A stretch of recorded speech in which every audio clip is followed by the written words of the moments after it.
Raw, what's good, man?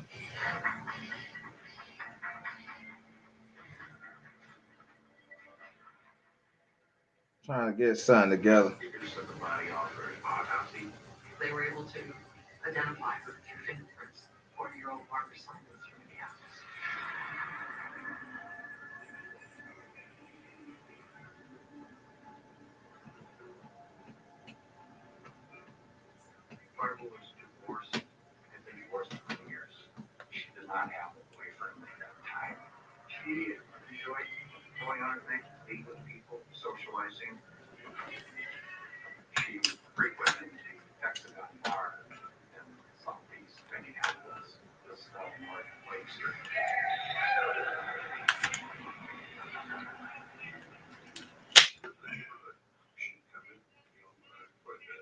Trying to get to it. I ain't lying.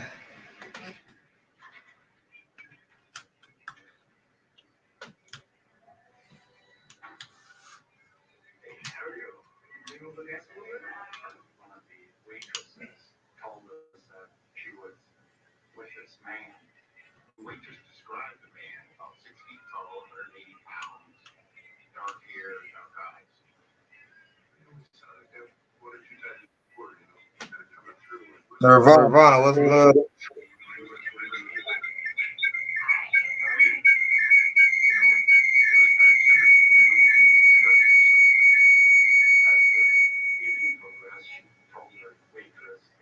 Y'all hear me?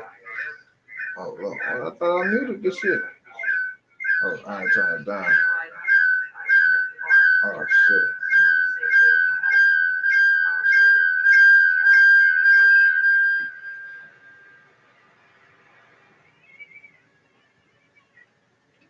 Hold on, y'all.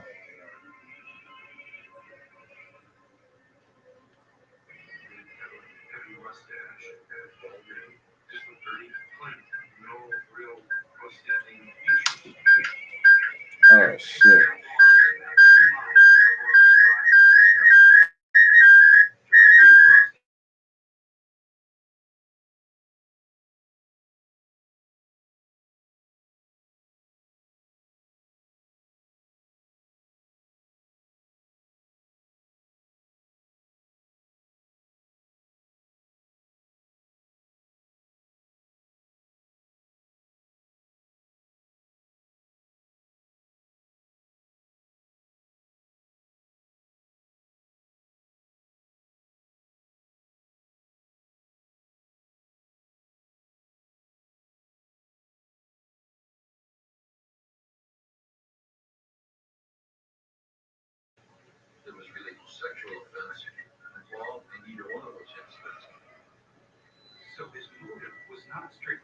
Trying to see what's going on.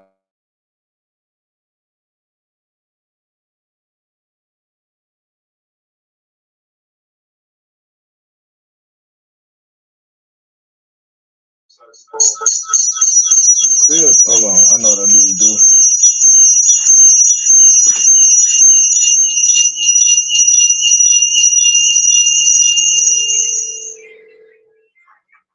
Y'all can hear me? Y'all let me know if y'all can hear me.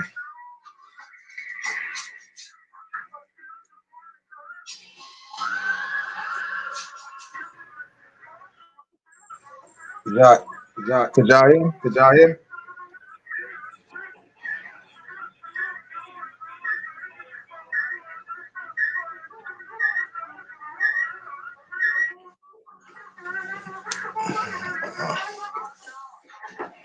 Let me,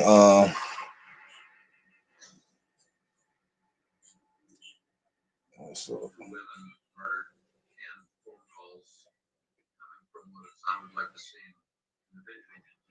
yeah, now could that, what it is allowed. No, yeah, I'm trying to fix it. I'm trying to figure out which one I want. Um, Let me see, Rod, what you said. Yeah, I'm trying to turn one off. I'm trying to figure out which one to use. How about now? Is it good now? Or do it still sound like a double mic? I was reading the comments about. So,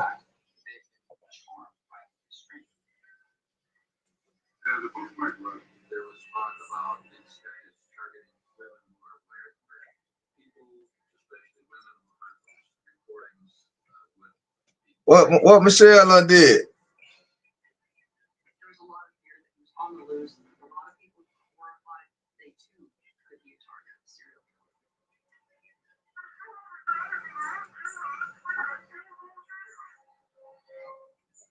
All right. What Michelle did?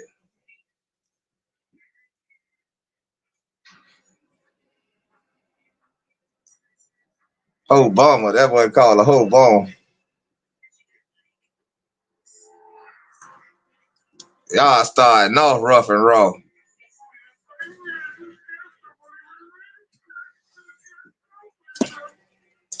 Raw, you gotta let us know what Obama did. That boy called a Obama.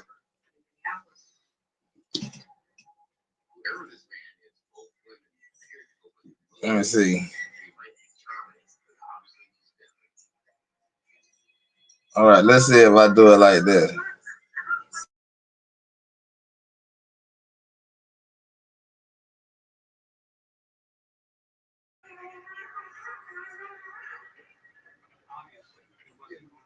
Y'all hear me still?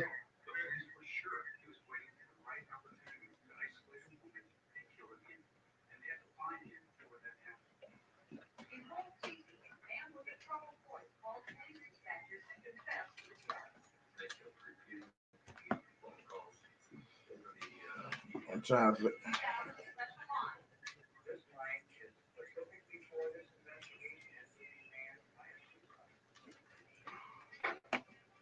Y'all let me know if y'all can hear me.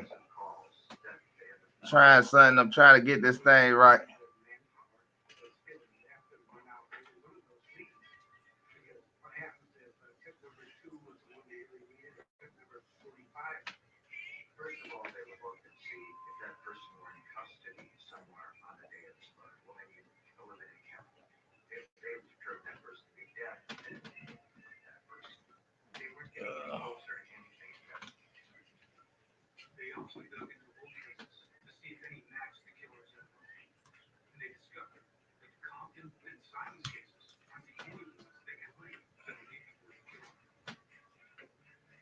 Hold on. I got the link dropped. Raw, you can come up.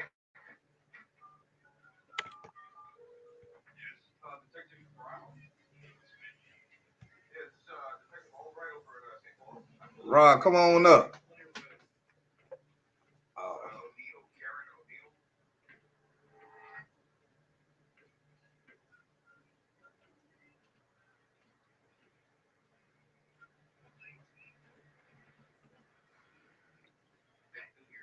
Come on up and speak your truth, bro.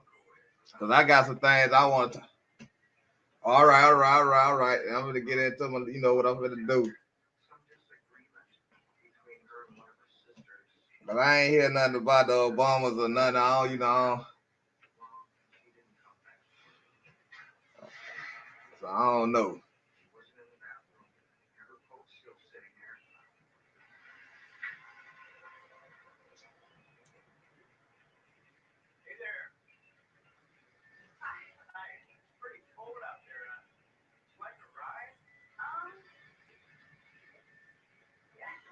Um, man, I've been sitting back watching some things, man.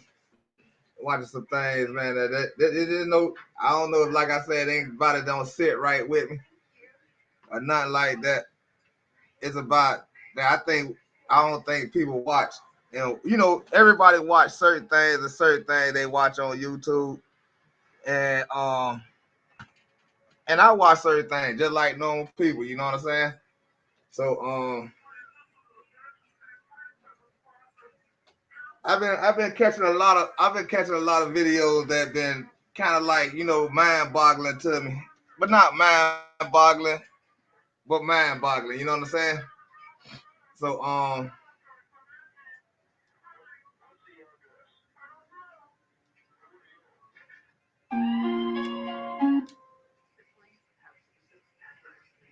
mind boggling, but not mind boggling. You know what I'm saying?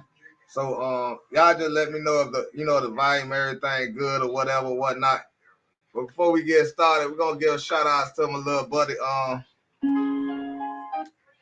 If y'all follow us on Yogi Bell TV, y'all know a little young cat that be out here rocking out with us on LT Mobile, the Sean, Low Key, however y'all want to call his name. We're gonna first, you know what I'm saying, tap in with one of his videos. Young brother out there doing his little rap, he doing his rap thing, not no little. You know what I'm saying? So I'm gonna go ahead and show love to what you call Low Key Sean before we get started on the on my craziness. So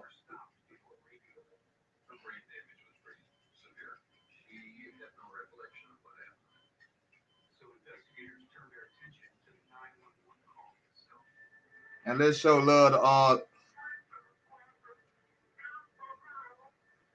no problem, no problem. I'm gonna do my love, I'm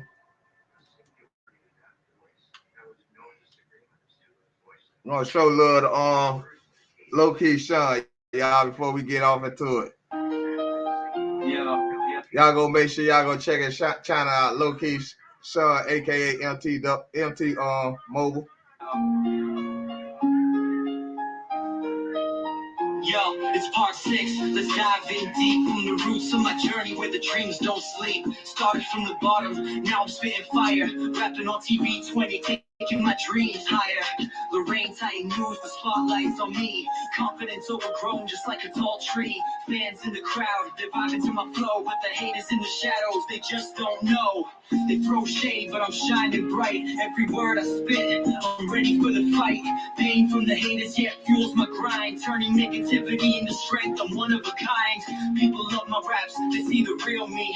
Authenticity's the key, that's how I break free. They want more stories, they crave the next line. I'll keep it coming like a fine vintage wine. Graduation's in sight, 2027's the year. But until then, I'll conquer every fear. Crazy stories unfolding, I'm the author of my fate. With every rhyme I write, I'm sealing my own fate. With every beat I drop, I'm carving my own lane. Rising like a titan, I'll never feel the pain. I'm learning and growing each step that I take. With every challenge faced, I'm stronger, make no mistake. The nights spent writing, the days filled with doubt. But every single struggle is what it's all about. I face rejection, I've tasted defeat. But I rise from the ashes, I'm back on my feet. I remember the first time I stepped on the stage. The rush of the crowd, the thrill of the page. With every performance, I'm finding my voice. In this world of chaos, I'm making my choice.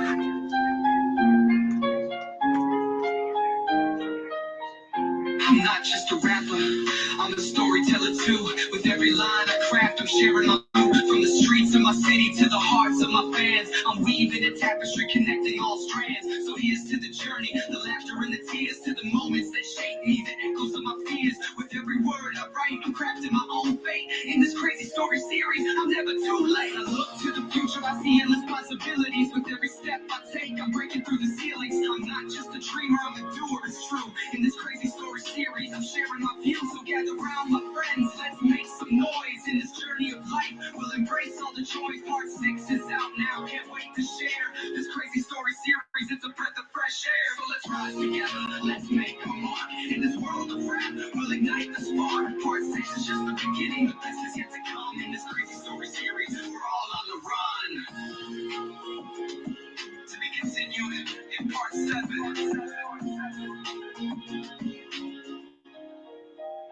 To be continued in part 7.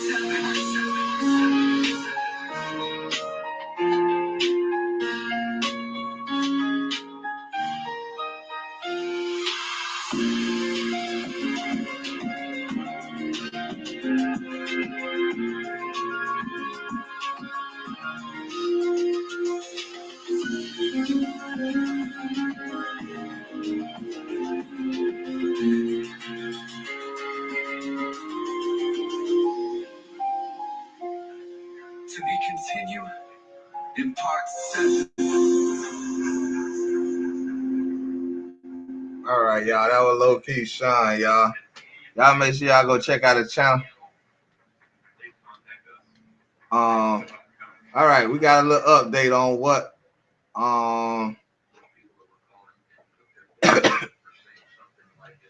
let me see. What we got what's it called talking about? Hold on. Let me get it queued up.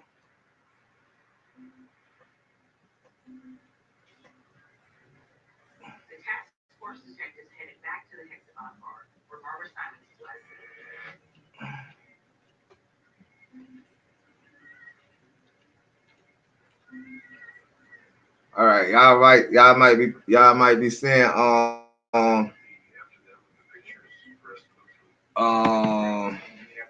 Rob y'all shout out to Rob, shout out to Nirvana. Y'all make sure y'all go check them out. There go the link, Nirvana. Y'all giving Obama too many passes. They ain't do shit, but you already know. They yeah, I ain't gonna even, y'all, we gonna go there. We can go there on this channel. We can go there. Hold on.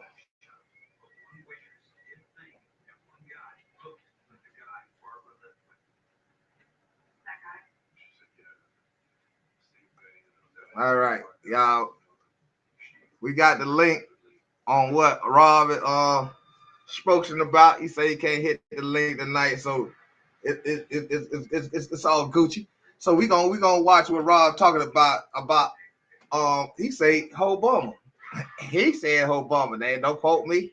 That's what Rob said. So we're gonna check out what Rob talking about first before we get into what we gonna get into and what I'm gonna get into and what I'm finna do. You did.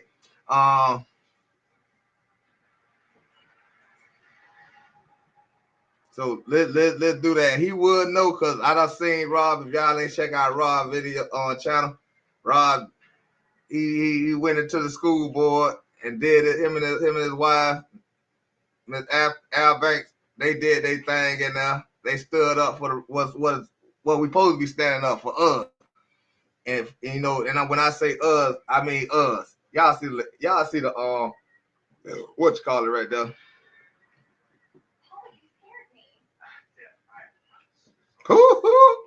Don't start me yet, Rob. Don't start me yet, Rob. Cause hey, when I got it, like y'all see what the title say, man. So you telling me I'm reacting to some random, you feel me, on that I've been seeing. So we gonna definitely get on that. And first off though, showing respect to Rob, we gonna go ahead and we finna play. Let me make sure y'all can hear me though. Hey Rob, let me know if y'all can hear me.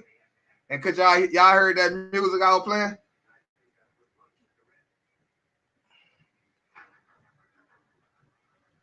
Let me know if y'all heard the music and y'all hear me talking. So I know I got it on the right frequency.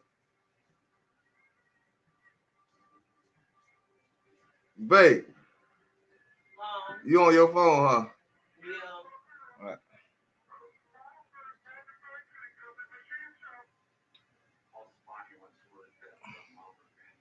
All right, you heard that music I was playing too, so I know you can hear what I'm playing on the TV.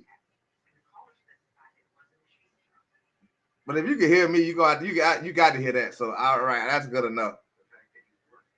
But let's get into what Rob talking about, and y'all let's see why he got the feelings he got, and let's do this, y'all.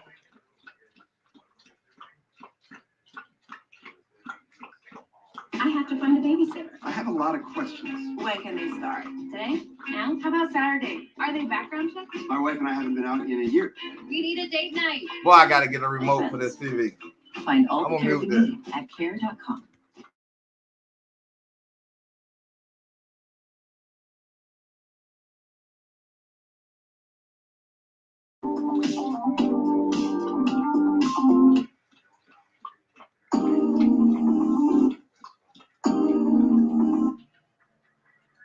All right, y'all, we gonna get into what Rod talking about. I'm thinking y'all can be able to hear me if I put. Yeah, I think y'all can hear me. Let's see. I need to check if y'all can hear me when I do it like this.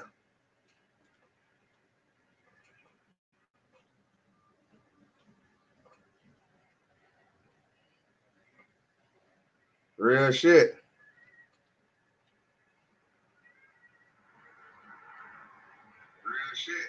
All right, y'all can hear me when I do it like this.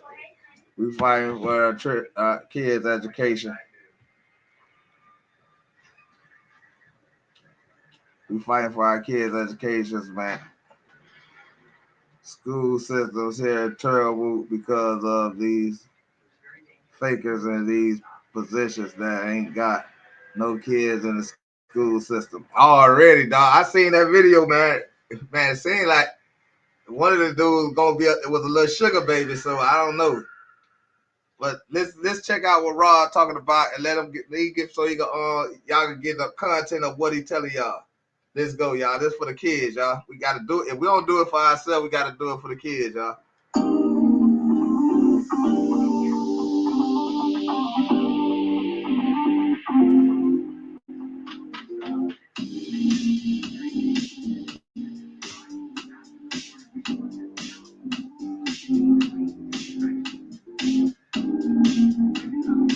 Let me see if I turn it down some.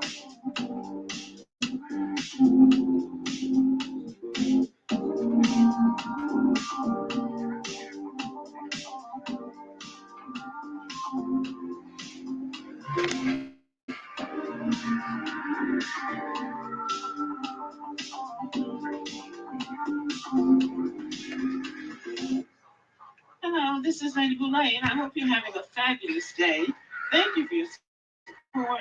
Thank you for subscribing to the channel. Thank you for your thumbs up, for your comments, and thank you for sharing the videos. Thank you for all you do to support the channel. And yes, we are commanded to love one another, whether we want to or not, or whether we agree with each other or not. Well, y'all, I'm wondering if Michelle Obama is in a state of rebellion. She has announced that she will not be attending Donald Trump's inauguration. And last week, she did not attend former President Jimmy Carter's funeral. So I'm just wondering what's going on with Michelle. Normally, they go to Hawaii during the Christmas season and they stay for some time. And she is out doing other stuff, but she's not doing anything presidential. She is retreating from public life, it seems, or she is retreating from whatever duties that a former First Lady of the United States of America should be doing. She's doing her own thing. She seems to be living her best life, but she is not going to any of these presidential affairs. President Obama is showing up being his regular cool self, but Michelle is not, and it is reported that she says she's not doing anything else connected to his official presidential duties. Now, Michelle Obama is putting her money where her mouth is because she could not stand Donald Trump. I think she made that. And I believe that's real. So that's why I was kind of, cause like I say, I ain't really been really tapped in with the, you know what I'm saying? Cause like I say, she realized that, I believe that she realized that her husband ain't a native blood American. You know what I'm saying? His daddy is an African. His daddy is a real African from the so-called Africa. His mama was a Caucasian, a European woman. So, yeah, I really believe that statement, Rob. She realized she was one. She realized she was still one of us, but found out that he ain't never been one of us. You know what I'm saying? She realized he's not one of us, one of us. You know what I'm saying? And like I say, they put him in this situation to fool us and forget that we do got we could look up that who his parents is, just like we could look up who the Caucasian parents is. You know what I'm saying? So we could look up the lineage, the lineage of this person, and the person they put in front of us, the so-called the beat up, which we should know and we should understand that he's not no first president, no first black president. It was always black presidents before it became a picture that they showed y'all of a George Washington. You know what I'm saying? It was a black president, a spokesperson of this country before there was Obama. Y'all need to do, some people need to do their history, and I ain't talking to you, Rob, but some people do need to do their history and find out that this country was standing and founded and ran by us. These people came and did what they did. They did what they did, and did what it is. You know what I'm saying? I ain't talking about that. You know, motherfucker with the brain, I guess, rule. So, but we never should forget our history. Before it was a Abraham Lincoln, before it was a George Washington, there was if I don't want to make a mistake, but I think there was 6 regular black presidents, and I'm gonna get the book from my daddy so I can show y'all that before it was before we got sold out, we got sold out by not knowing. We got sold out by lack of knowledge.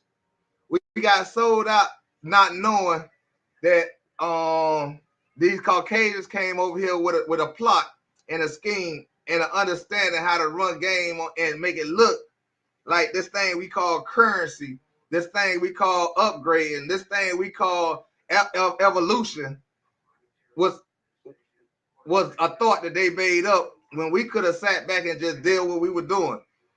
Do y'all understand that we were living our ancestors was really living a good life here before this Christopher Columbus came here, before these Caucasians came here?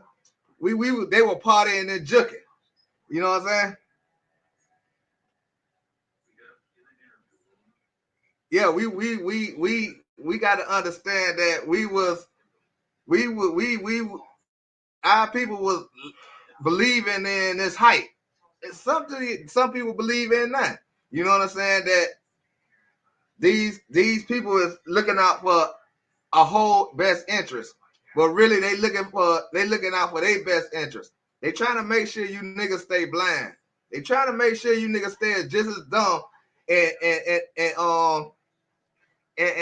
thin minded that we was back then.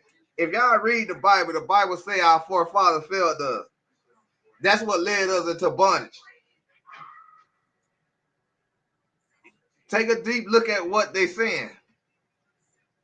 Our forefathers failed us, and that's what led us into bondage by lack of knowledge. You know what I'm saying? Yeah, they messed it all up. And if people don't realize that people in Europe don't even believe they believe in a black Jesus. You know what I'm saying? And in Europe, they Jesus is black. The man that they brought to us is a rapist. Is a man who had sex with his own sister, who was having sex with his own sisters and stuff. Um, he was a nasty dude, and they brought y'all this picture because cause when they start indoctrinating their own history into us, they knew our people. That's why they so-called say they freed these slaves. These slaves infiltrated our family, our households, and we adopted that slave mentality of the mind of what that slave was taught. And it went on for generation to generation and so on. And that's how we became to believe in this white Jesus. There's no white Jesus. There was a rapist. There was a child molester.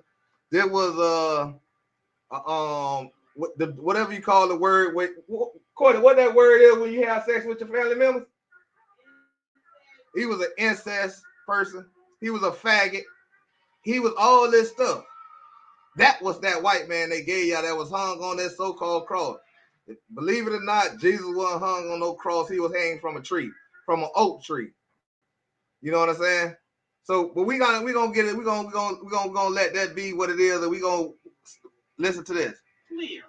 And I think we were saying, some friends and I were saying that the reason she didn't go to President Jimmy Carter's funeral was because she was the one that was going to have to sit next to Donald Trump.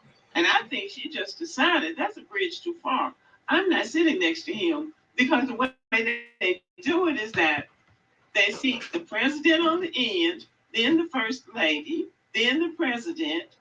This picture right here got me good right here, though. When I seen this right here, this just totally told it all. Penske in the back there. Biden ain't back there with. Why Biden ain't back there with Penske? Biden first was a vice president. So if they put a president, the vice president in the back, Biden looked dead already, though. But I'm just saying. And Kamala Harris, and all this shit is scripted. The Clintons ain't even sit by the goddamn clown. Bush didn't sit by the clown. Bush looked like he don't even want to be there damn self. Obama, like he smells something funky, but he's smelling himself because he know he just as worse as them. This Donald Trump. But that's either here or there, y'all. Let's continue. Then the first lady. So she would have been caught between President Obama and Donald Trump. So she decided she wasn't going. I guess she has. And Trump, I wouldn't go either because The Trump old lady used to be a prostitute. You know what I'm saying? Trump old lady used to be a prostitute, and she a first lady. I wouldn't want to be no first lady no more. If that's the standards that you got out there now, I wouldn't want to claim that shit either. Just decided I'm not pretending anymore. I don't like these people. I don't want to be around these people. And I don't think it's the rest of them. I think it's just Donald Trump. For being black, highly educated, highly accomplished, stylish, fashionable, and really suited for the role of First Lady of the United States, Michelle Obama went through humiliation that nobody should have to go through, considering that they turned right around and elected a convicted felon with a wife with a questionable past. Yeah, I wouldn't have win either, because the standards ain't that high no more. When you could be a prostitute, they might as well let what the girl say, the wet coochie, Courtney, the wet bop or something. All right, let me ask you this one more question. Cardi B and what the girl name did it with Cardi B? What the girl name who did it with Cardi B? The son. Yeah, they might as well let Megan Thee Stallion be a president of a first lady. So I don't blame Michelle Obama to a certain extent. You just want to put on and fake it for so long. What are you faking it for? For somebody like Donald Trump, who has never played by the rules, who has no respect for anybody, but you're going to show up just to save face? I sort of get why she isn't going. Oh, another morning to savor the crunchy nooks and crannies. Well, we got to get across these down on what's called the ass. English Tom, which is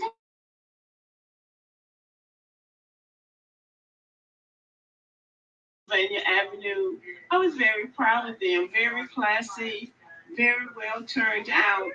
And he won really by a landslide. And I was really, really proud of President Obama. I was glad to see a black family in the White House. And I don't need. See, that's where they get it misinterpreted at. When they think it was a black family. Yeah, her black family was there. But we got to understand that the only people that seem like that's getting elected to be president, to be honest with y'all, since Frederick Douglass, is none but immigrants, migrants, and illegals. Because we still won't get to the point of and get the understanding of what the word Caucasian means. And if we gonna go by the Constitution, if you don't have birthrights in this country, you cannot be president. You get what I'm saying? So I don't understand how either from the pictures that they never showed y'all. Y'all got to realize they never showed y'all a picture of Abraham Lincoln, a real picture. Abraham Lincoln was a black man.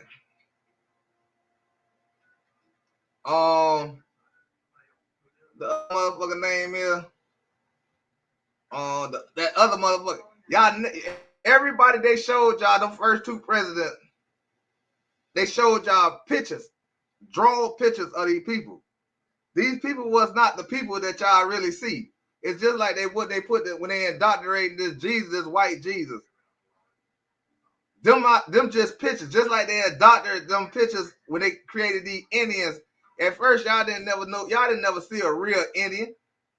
Y'all seen pictures of an Indian, and then when they created when they got people to stand for that's what an Indian is, they blackwashing us, and they putting our history to the back of everything that's going on. But you know, it's like we speaking on the deaf ears, because nobody don't want to listen. Nobody don't want to accept that all this shit that's been going on, all the shit y'all we thought we got taught, that was their history. You know what I'm saying?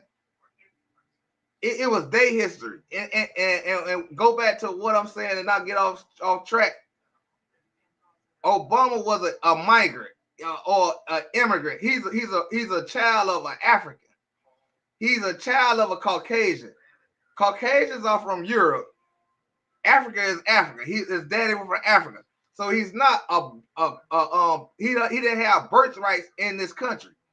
Just because you born here, it goes back to your parents. Y'all cannot find no white person in this country that can say that they parents are from this country. Only you Native Black Americans can find that y'all parents, 4 generations back is from this country, from any generation you look at.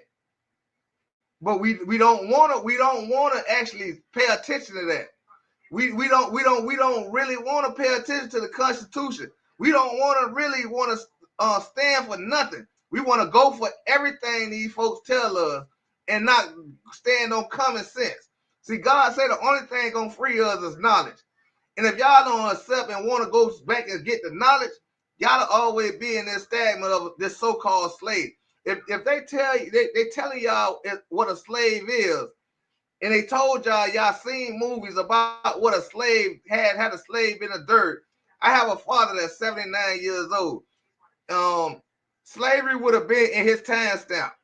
You know what I'm saying? So he would have had whips on his back. He would have remembered a chain around his neck. He would have remembered, not talking about jailhouses. I'm talking about real slaves stuck on a tree, somebody beating his back. My 79-year-old father can't tell me that. My father have older. My mother, her mother should have been.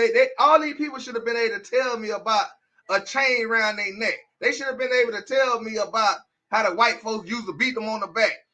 It sounds like to me it was a big gang situation going on, and our black people were so humble that they allowed the Bloods to take over them. And I'm gonna call them the Bloods because they red people. They red people, and that's what they is. They not white people. They red people. So I'm gonna call them the Bloods, and we was the Crips. And they just overpowered. They not overpowered us. They outknowledged us. You know what I'm saying? They outknowledged us. And when the person with the most knowledge of what they want to conquer and put the screw out in the world, so-called United States, that's who's standing on top right now. The people who spurred out the most fake, it could be fake knowledge, it could be right knowledge, it could be wrong knowledge. They sat out and gave out this knowledge. And we ate this knowledge up because we felt like a lie was better than the truth. You know what I'm saying? And I know some people gonna think, oh, this nigga here sound crazy. No, you niggas listen to crazy. You niggas listen to lies. You niggas love lies. You niggas love anything that's a fairy tale. You niggas was scared of Freddy Krueger. So and y'all ain't never understood Freddy Krueger was a white man. You niggas was scared of Jason. You niggas ain't understood that y'all was scared of a goddamn white man. Everything they put out there was it was intentionally to make you niggas scared of them. But when it comes to the knowledge, man, look here, man. It ain't no fear and none of this shit that's going on. Cause some of us don't believe. Some of us don't believe this shit. And the people that believe in this shit, y'all the ones that's going against the grain. Y'all don't want to stand on truth. All y'all want to do is stand on fairy tale. Y'all want to stand on pictures. Y'all want to stand on a bunch of lies. You know what I'm saying? Y'all want to stand on everybody else's truth, but y'all truth. I'm keep trying to ask this question, and I want somebody to answer this. How come when you niggas go to jail, you niggas don't get deported, and everybody else get deported? I don't get this, and I don't get how we so far behind. But we gonna finish watching this. They come on here saying, "Well, it's not about being black; it's about what they do." None of them are going to do anything specifically for black people. Yeah, at least they haven't so far. But I was personally proud of them. But this country, a segment of this country, turned on this couple with all of the anger and hatred that they are capable of showing. And they showed that to this young couple. And this country really has never been the same. I think black people turned bitter. Some people turned against them, especially President Obama, because he wasn't able to be a wizard. No, no, it's not that people turned on Obama. People found out through now, like I say, through Donald Trump. A motherfucker found out because we wouldn't have never looked. We found out the nigga was an African. That was the problem. Y'all hood went does with this motherfucker and not knowing that his father is a rich ass um oil owner in Africa. So this man wouldn't even understand all these stories they telling us. That's all they is of stories. And correct all of the wrongs that have been. If anything, man, I would have rather seen JoJo be the president. I'd rather seen Shaquille O'Neal be the president. I'm just gonna say Shaquille O'Neal because that's my favorite basketball player. I'd rather seen Shaquille O'Neal be the president. Done to Black Americans, and it was just it was the way America does it when Black people make a step forward. They do everything they can to push us 100 paces back. And that was what was done to the Obamas. So Michelle Obama has decided that she is not going to go to Donald Trump's inauguration, and she has not given an explanation. She didn't give an explanation as to why she didn't go to President Carter's funeral. So I can only imagine how she feels that I'm not going to play the game anymore. I'm tired. I have a life to live. We don't know what kind of damage being in that White House and seeing their parents under attack for no other reason than being Black. We don't know what kind of damage that did to their children. We don't know what kind of damage that did to those children. Even the children were under were under attack and were criticized. I remember Ann Coulter saying something really horrible. I'm not going to repeat it because I don't want to say something wrong, but it was very out of order and very inappropriate. So they went into the White House, and I know President Obama was optimistic. I think Michelle Obama knew what she was dealing with all the time. But I respect. Hold on, y'all. We're going to get this shit together, y'all. We're going to continue, y'all. Certain, we had technical difficulties. I knew it was going to happen. I knew this was going to happen. So y'all give me a minute. Yeah, man. This shit, man, that's why I be trying to like tap in with you, Rod, because you definitely understand a nigga mindset. Hold on, y'all. Let me figure this out. That's why I was trying to do this earlier. Let me see what channel this is.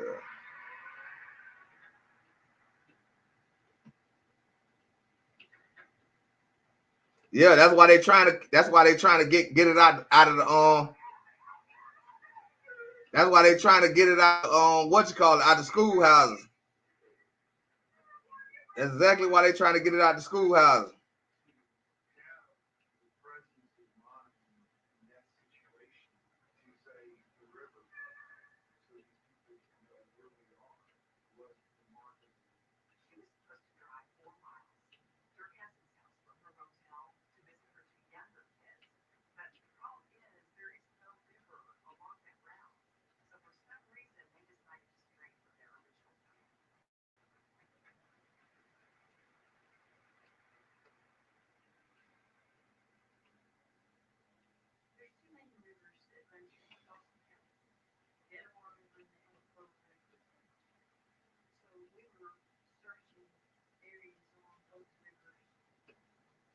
Man, I be trying. I be trying. It be like it's like they go try to take you somewhere on a trip that they don't understand that a nigga done been on these trips.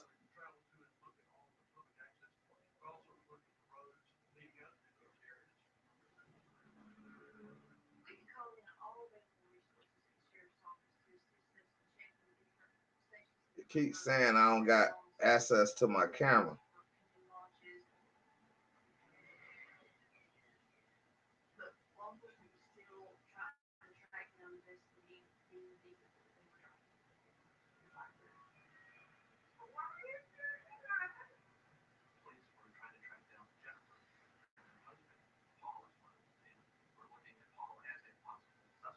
See, I want to do this with the camera, but I can't. It won't let me do it with my camera. I don't know why.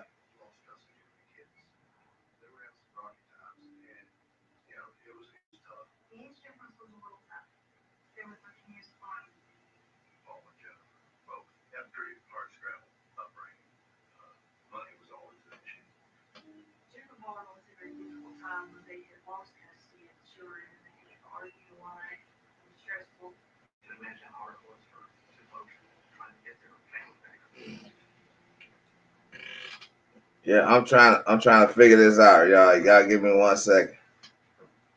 Would you like stream.com would like to access the microphone and the camera? Allow.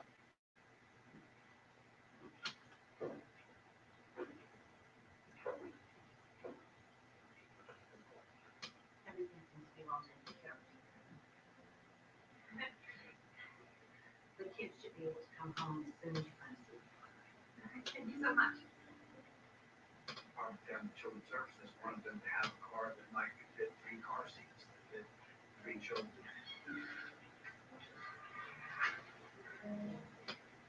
We love that fiber that we've got, so. Right. I'm gonna call back. You already know. Oh, here we go.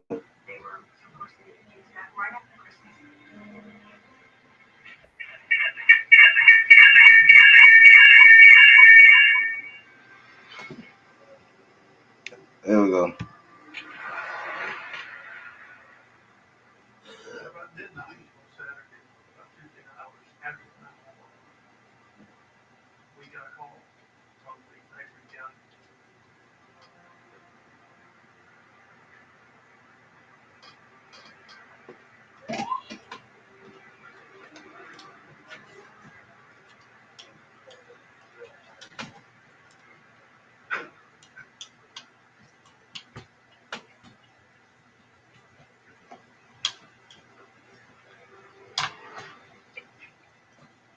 The biggest cabinet is located at the fiber, the shopping center, in their county.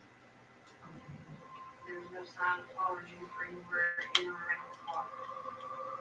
There was no sign of a struggle, no gun found in the car, no ammunition found in the car.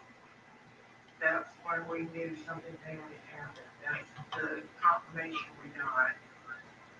Paul loved his car. He wouldn't just left it anywhere. Kind of upset. When we were driving, trying to figure out what inside the car was.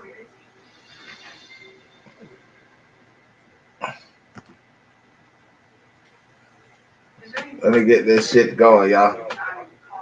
Not knowing whether or not Paul would be involved in whatever happened to Jennifer.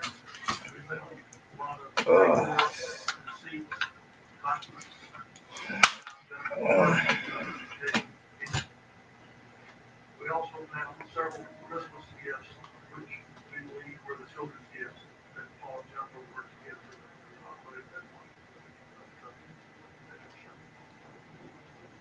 Inside the car, among many other things, was a life insurance policy on the life of Jennifer. Yeah, the hell phone. Go ahead and let down phone. It's suspicious, to say the least. The insurance might want to note if Paul did something, but to prove that, police need to know who left the car there in the winter. They requested surveillance video of various stores so they could determine how it was in the car. Okay. Found the Firebird in the parking lot about midnight. They wanted video footage until the next morning, and that's what they got. The break they needed. Well, I gotta figure this out.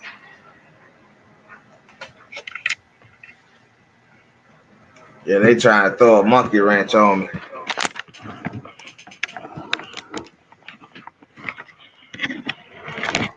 Rod, they trying to get me, Rod. Trying to figure it out though.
So, how would you describe Paul and Jennifer's relationship? Rod, let me know if I'm back. Fighting all the time. He hit her. Jennifer ever expressed any fear? She never had to. I saw it in her eyes. What did they fight about? Finances. Put a real strain on their relationship. Do you think Paul had anything to do with this? See the picture. I believe so. After speaking with Deborah and Jesse, I'm gonna get my screen together.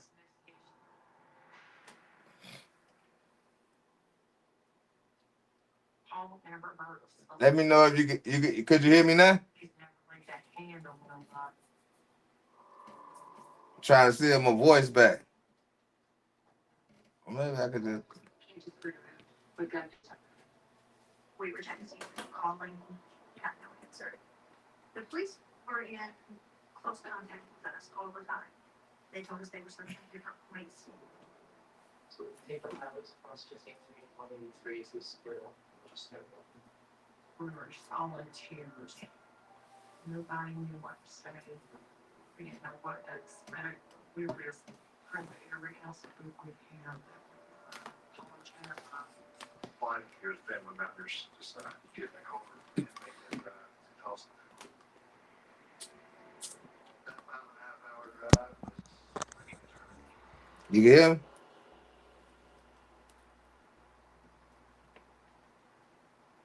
After several hours, the Paul company was able to triangulate the cell towers and What you say? You was on mute. the cell phone tower that was the closest turns out to be over 25 miles off of the path that she should be taking to visit with children. We didn't know why she. All right, let me know. I'm gonna play the rest of it. The decision that she has made, and I understand why she made it. There are those who would continue to go along with the program, to go along, to get along.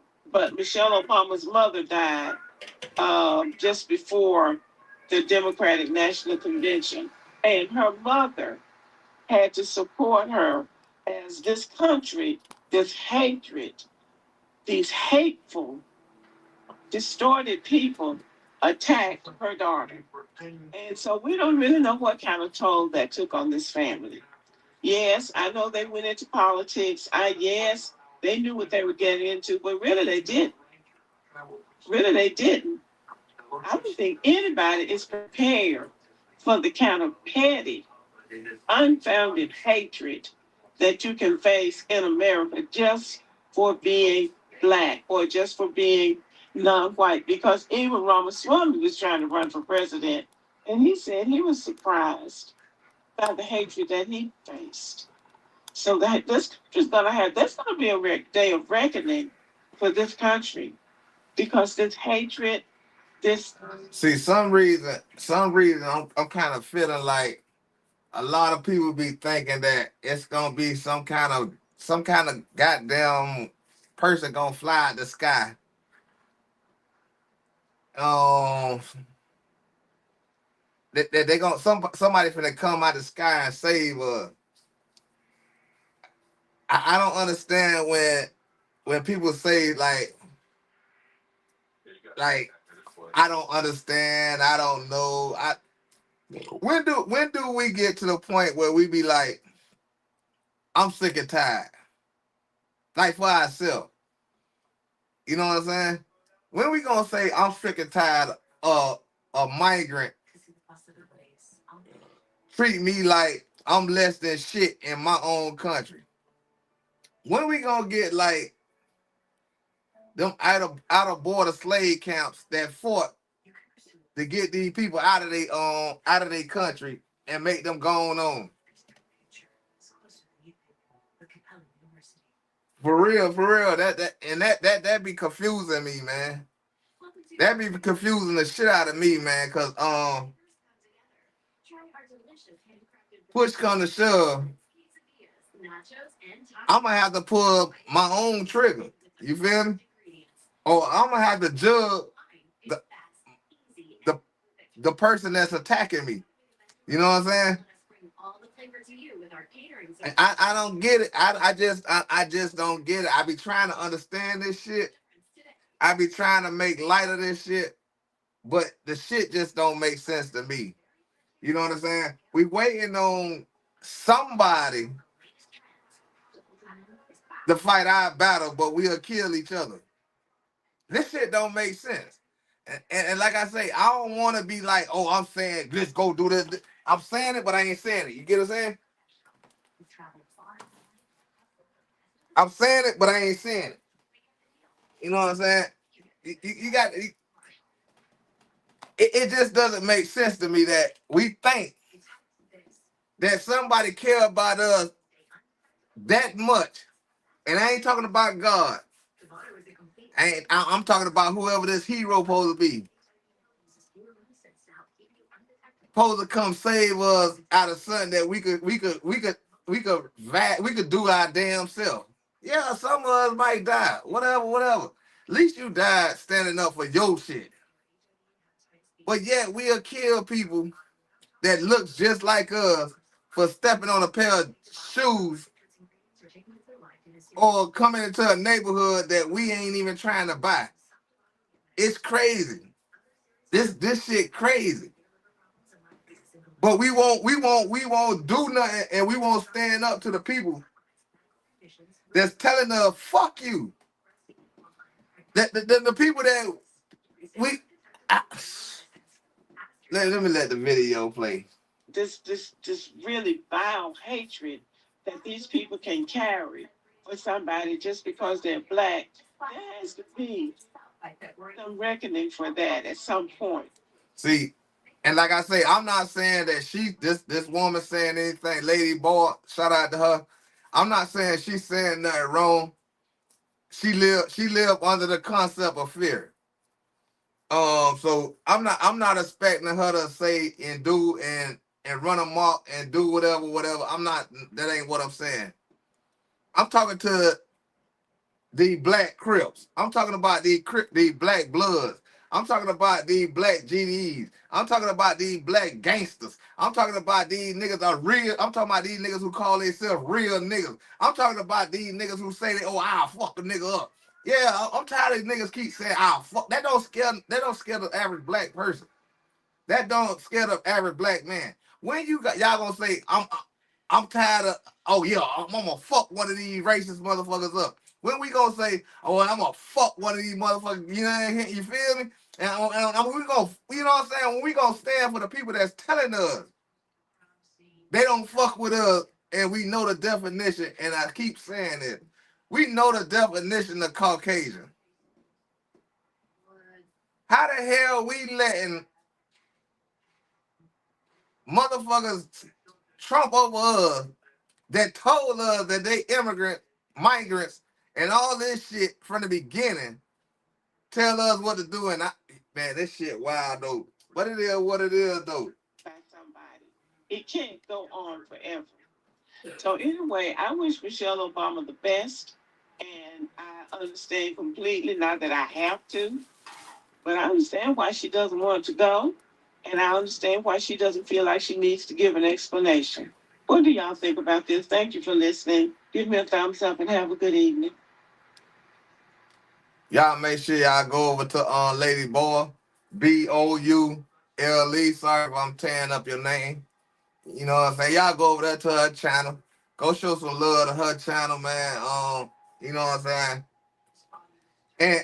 And before I get into anything else that I'm gonna get into, if I go any farther, because Rob just set the ground for this situation.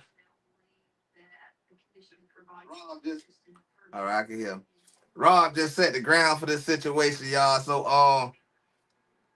I I want to know another question. Do we know, like I'm saying, I'm not one of the people to answer this that catch this video, and y'all just make it make sense to me. Um,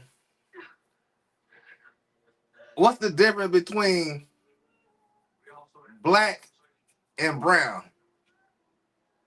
and red and maybe white? Or Rob said a word pink. I'm trying to figure out what's the difference in these words that they seeking out there and they keep throwing out here. Cause see, I'm a type of person, I listen to words, and then I do my research on the word and try to get an understanding of what that word means. Like they keep saying this brown people, these brown people. Y'all see the picture that I got as my emoji up there, whatever you call the thing right there. From the learning that I have learned, that's what brown is. That's what's brown. That what brown is. I'm not taking nothing from what the society say what a brown person is. I'm not giving them what a brown person is. So I'm trying to figure out that status right there, what that means. How do Mexicans become brown? Like I'm saying, like on the person who made that saying up that Mexicans are brown people, do they have one eye? I'm trying to figure that out. Do they got like one eye? Who made that stuff up? Or maybe they were blind.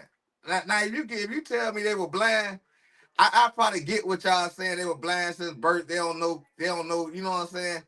But I look in the mirror, and when I look in the mirror, I see brown. And when a Mexican look in the mirror, they see pink. They see a red man. I'm trying to get how they twist everybody up to say that these brown people. I know some people ain't gonna like it. See, hey, fuck it. That's your opinion, and I'm telling you what I see as a fact. Cause I'm sitting here looking at myself, and I'm brown. Let me turn. Let me make sure I'm sure. I'm trying to figure out what color I am then. Cause I damn sure my mustache is black. My skin is brown. So I'm trying to get how y'all not seeing this, but y'all seeing what I'm saying out my mouth and can say that wrong, right, this and that, X, Y, and Z. But yet y'all believe that this ain't brown, this black. And y'all see my mustache, and my mustache is clearly black. It ain't gray yet, but my mustache is black, and my face. I just never, I never got that interpretation of a black person. I mean, of a brown person when they keep throwing it. It's maybe I'm just crazy. I don't know. I don't know. We gonna.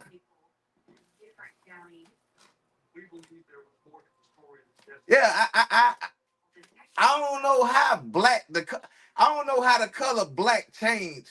All right, this case is black, and me in this case is two different colors. How the hell do? Yeah, I don't get it. Y'all let me know. Get me to understand that shit. This is black, but they saying this is black. I don't get it, y'all. I failed a class somewhere in school, man, or something, man. Cause I've been confused about that for a long time. I just wanted to throw that out there, like, you know what I'm saying? A person can call it what they want to call it. You know what I'm saying? I should be able to have my own opinion too. So my opinion is a Mexican ain't brown. A Mexican is not brown. So I wish we stopped that saying that shit. That them the brown people. When we look in the mirror every fucking day and see what the fuck a brown person look like. If we want to go by colors. You know what I'm saying? I just don't get that. I never got that. I'm not trying to understand stupid. So cause I don't like to understand stupid. You know what I'm saying? Cause I just can't do it. I just can't understand stupid. And that's something I'm not gonna try to do. You know what I'm saying? For real. I just don't get it. I just had to throw that out there. That was just on my mind. It crossed my mind. I don't understand stupid. And I hate to see that the majority of people out here in this world is stupid. And I'm not the smartest person in the world. You know what I'm saying? I'm not. I'm not the brightest person in the world. But I know damn well I know the difference between brown and black. I know that much. I know that much. I don't get it, Rob. I don't get it. And I'm not gonna believe that I'm stupid. Like that stupid. Now I'm crazy. Now I might be silly. But I ain't that stupid now. I ain't that damn stupid. You know what I'm saying?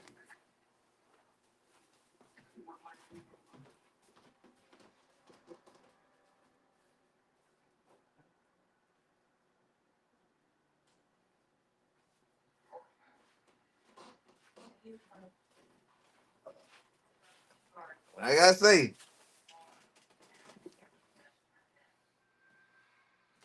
I ain't see it. But we gonna jump into a little bit of everything else. Uh, Another thing, when we get jump on this video here, I be watching a lot of these other channels, and you know, just trying to see the shit that they catching.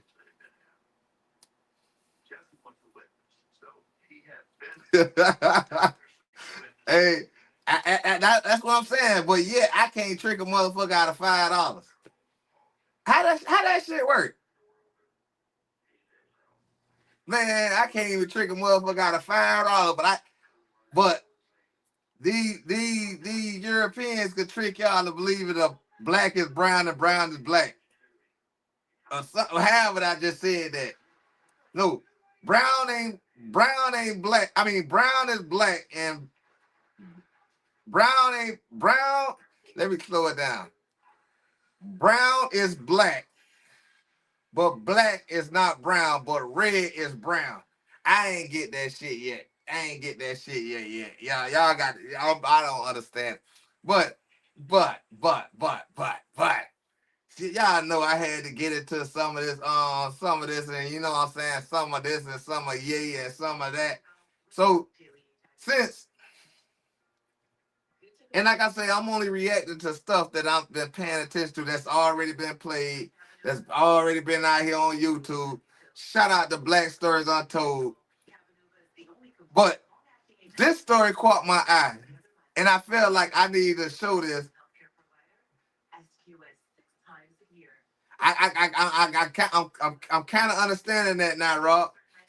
It's like arguing at the wall, and you don't get like it's like arguing at a wall. It's like me talking to this damn dog I got. I know the motherfucker can hear me. I know the motherfucker can see me. But it seems like this motherfucker can't understand me for nothing in the world.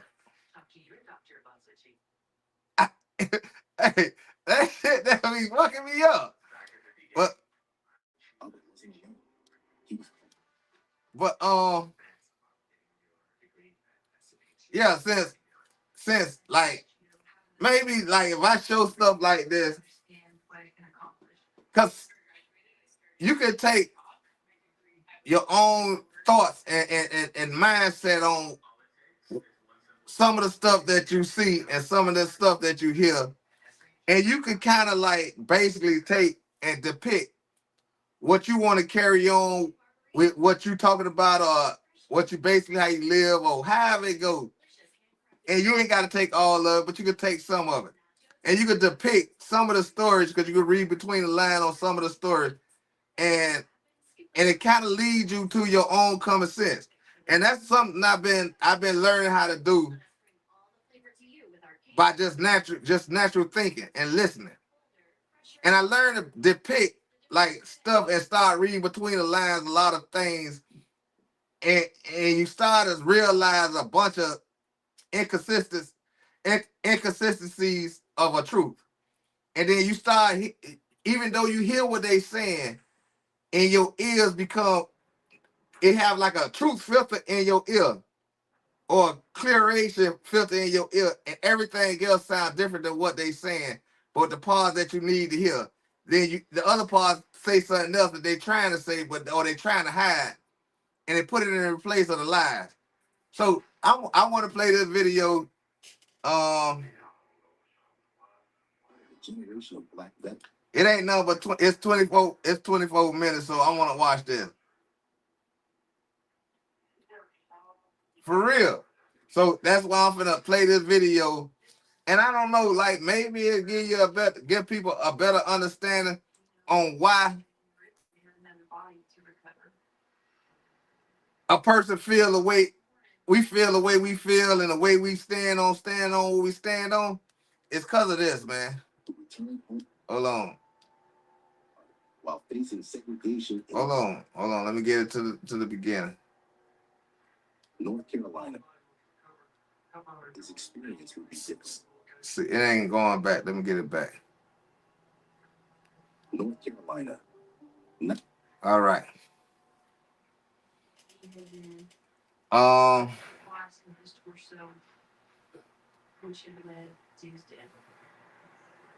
Make sure y'all can see it though.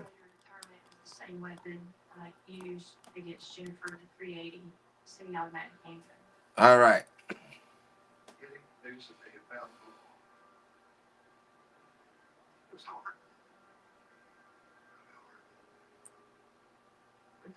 For real. All right. I got intrigued by this video, and I felt like I wanted to react to this video right here. Everybody react to what they want to react to. I'm gonna react to this here. It's about us Black Stories Untold. The black man who terrified the KKK. Yeah, the title alone grabs me to watch it. You know what I'm saying? So I didn't watch the whole video of it. I watched some of it, but I said I want to bring it to y'all and we watch it together.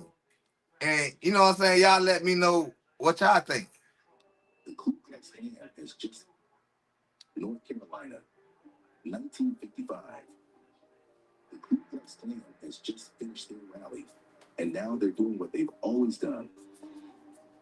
riding through black neighborhoods to terrorize families who've lived here for generations.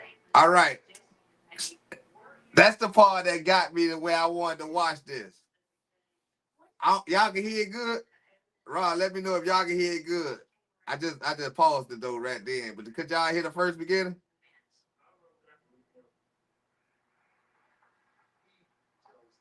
I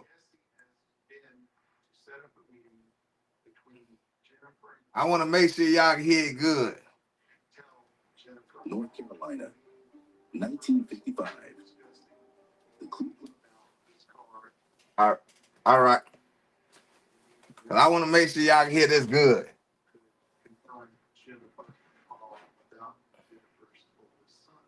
And said while they were at the river, Jesse got very angry.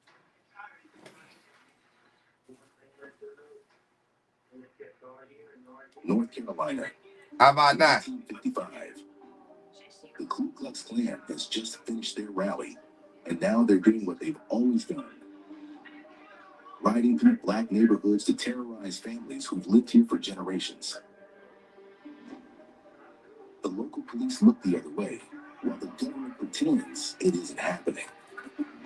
This was just another night in the segregated South, where wearing a white hood meant you could get away with murder. But in Monroe, something different was about to happen. Something that would shape the very foundation of how Black Americans fought for their rights. You heard what he called them? I got to play it back. I gotta start it back over, y'all. You heard what he called them? Why didn't they call him an African American? Why they call him a Black American? See, it's the words that they throw out there nowadays that throws me off. You get what I'm saying? Now all of a sudden, now in 1999, y'all Black Americans. I mean, y'all African Americans. But back then, you heard what is at the beginning. At the beginning, it said they rolled through a black neighborhood where generations stayed at. They didn't say slave. I thought slaves stayed inside a campment on a plantation and all this bullshit. So it's hard to believe that they didn't ride into an Indian neighborhood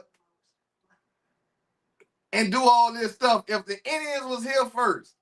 It's hard to believe that they trying to not make us believe that Mexicans was here first. And they didn't ride into no, that was 1955 or something, whatever, I'm going to play it back. And they didn't ride into a Mexican neighborhood. They didn't say nothing about Mexicans. When they show signs, y'all gonna see the video a little bit more. Like I say, they showed signs, and some of us knew, and we grew up, especially a Rock from Alabama. We seen signs that said, no blacks allowed, whites only. It never said no Mexicans allowed. It never said no Chinese allowed. It never said no Indian allowed. It never said no Russian. It never said these people. But y'all want us to believe that they was here around the time we were going through shit when y'all just said these Black Americans generationally live here.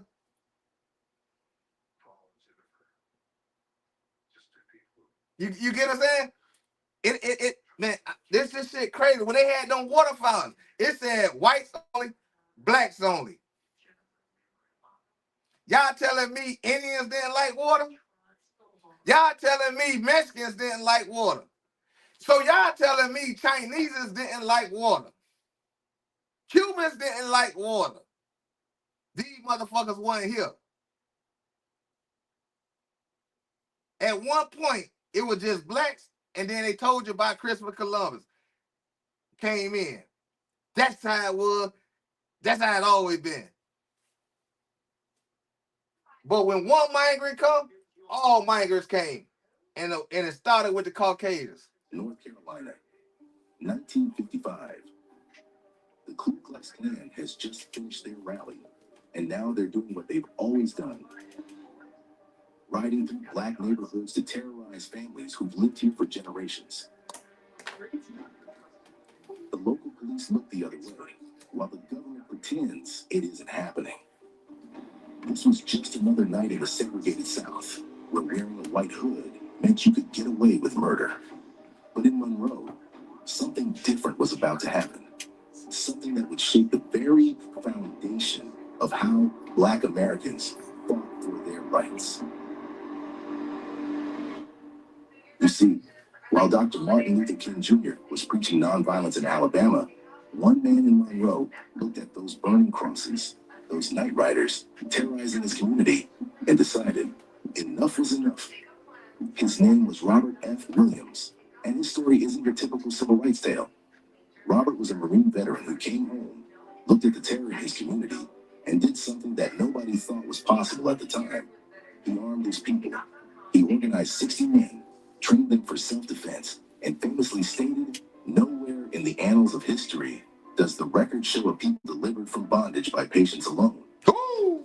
Considered a hero to many, Robert... Woo! Woo! What he just said? Woo! Let's see if we go back a little bit. in his community and did something that nobody thought was possible at the time. He armed his people. He organized 60 men, trained them for self-defense, and famously stated, "Nowhere in the annals of history does the record show a people delivered from bondage by patience alone." Woo! That's my statement for now on. When a nigga asks me why I do what I do and what I say, man, look here. That's my words right there for now on. Nowhere in the annals of history does the record show of people delivered from bondage by patience alone. What he did, let's get these guns together. Let's get these guns together. Let's do what we do. You know what I'm saying? Let's turn them on. Man, look here. We need this back right here. We need this back right here.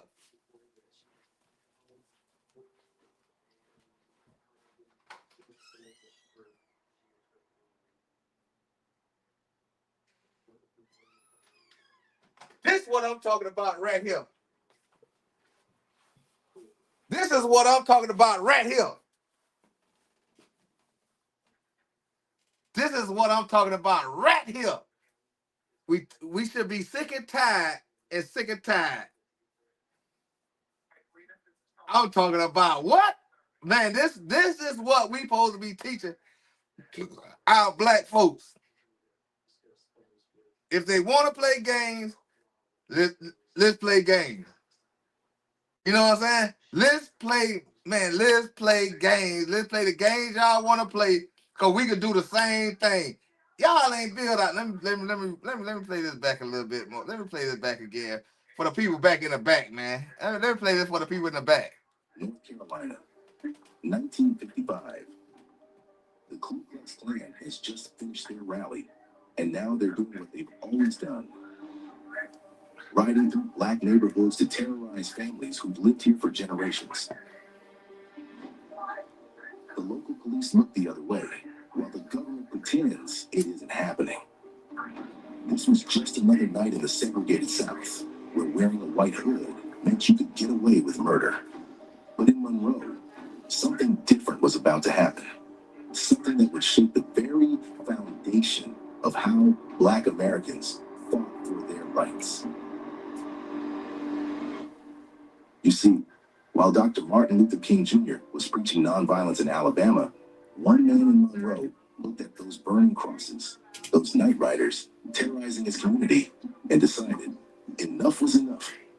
His name was Robert F. Williams. And Robert F. Williams. Civil rights tale. That's my hero. Robert was a Marine veteran who came home, looked at the terror in his community, and did something that nobody thought was possible at the time.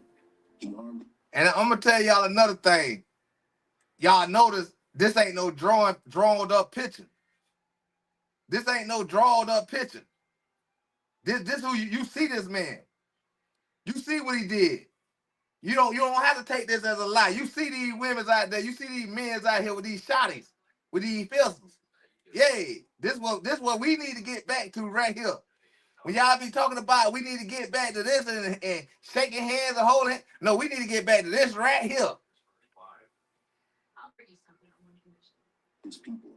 He organized 60 men, trained them for self-defense, and famously stated, "Nowhere in the annals of history does the record show a people delivered from bondage by patience alone." Woo! Considered a hero to many, Robert's story all started with a simple question.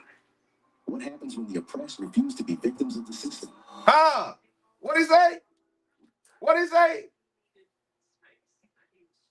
What'd he say? Let's go back a little bit. Self-defense, and famously stated, "Nowhere I can't stop hearing this right here, though. does the record show a people delivered from bondage by patience alone." Considered a hero to many, Robert's story all started with a simple question. What happens when the oppressed refuse to be victims of the system? Woo! What happens? Robert Franklin Williams was born on February 26, 1925, in a world shaped by the shadows of slavery. His grandparents, who lived under the whip and chain, made sure he never forgot what that meant for him.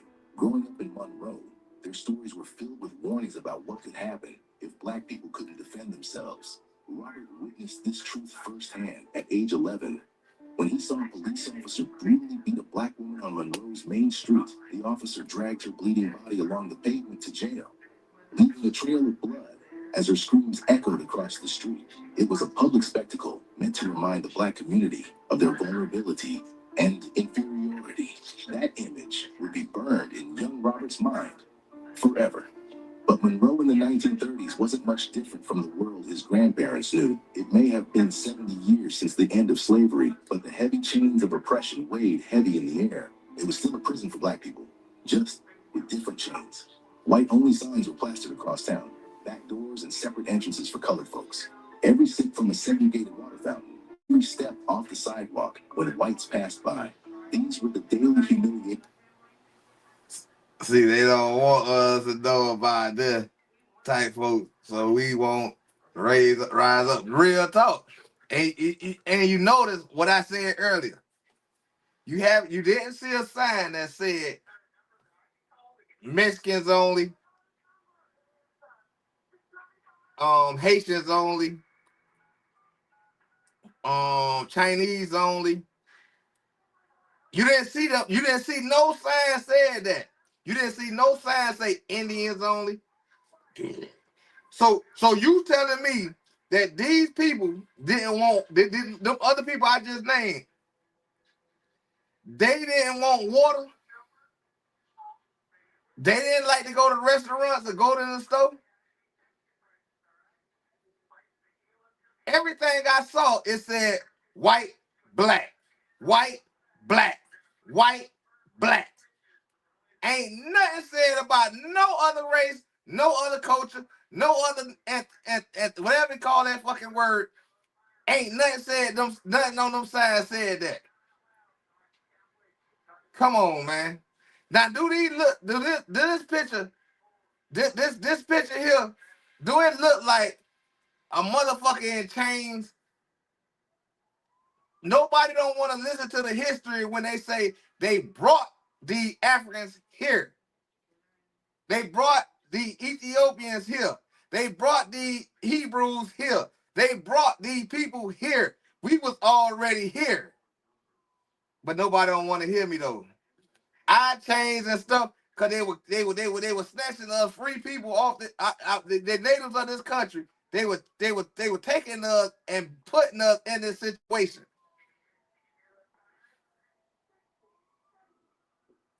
Man, I'm telling you,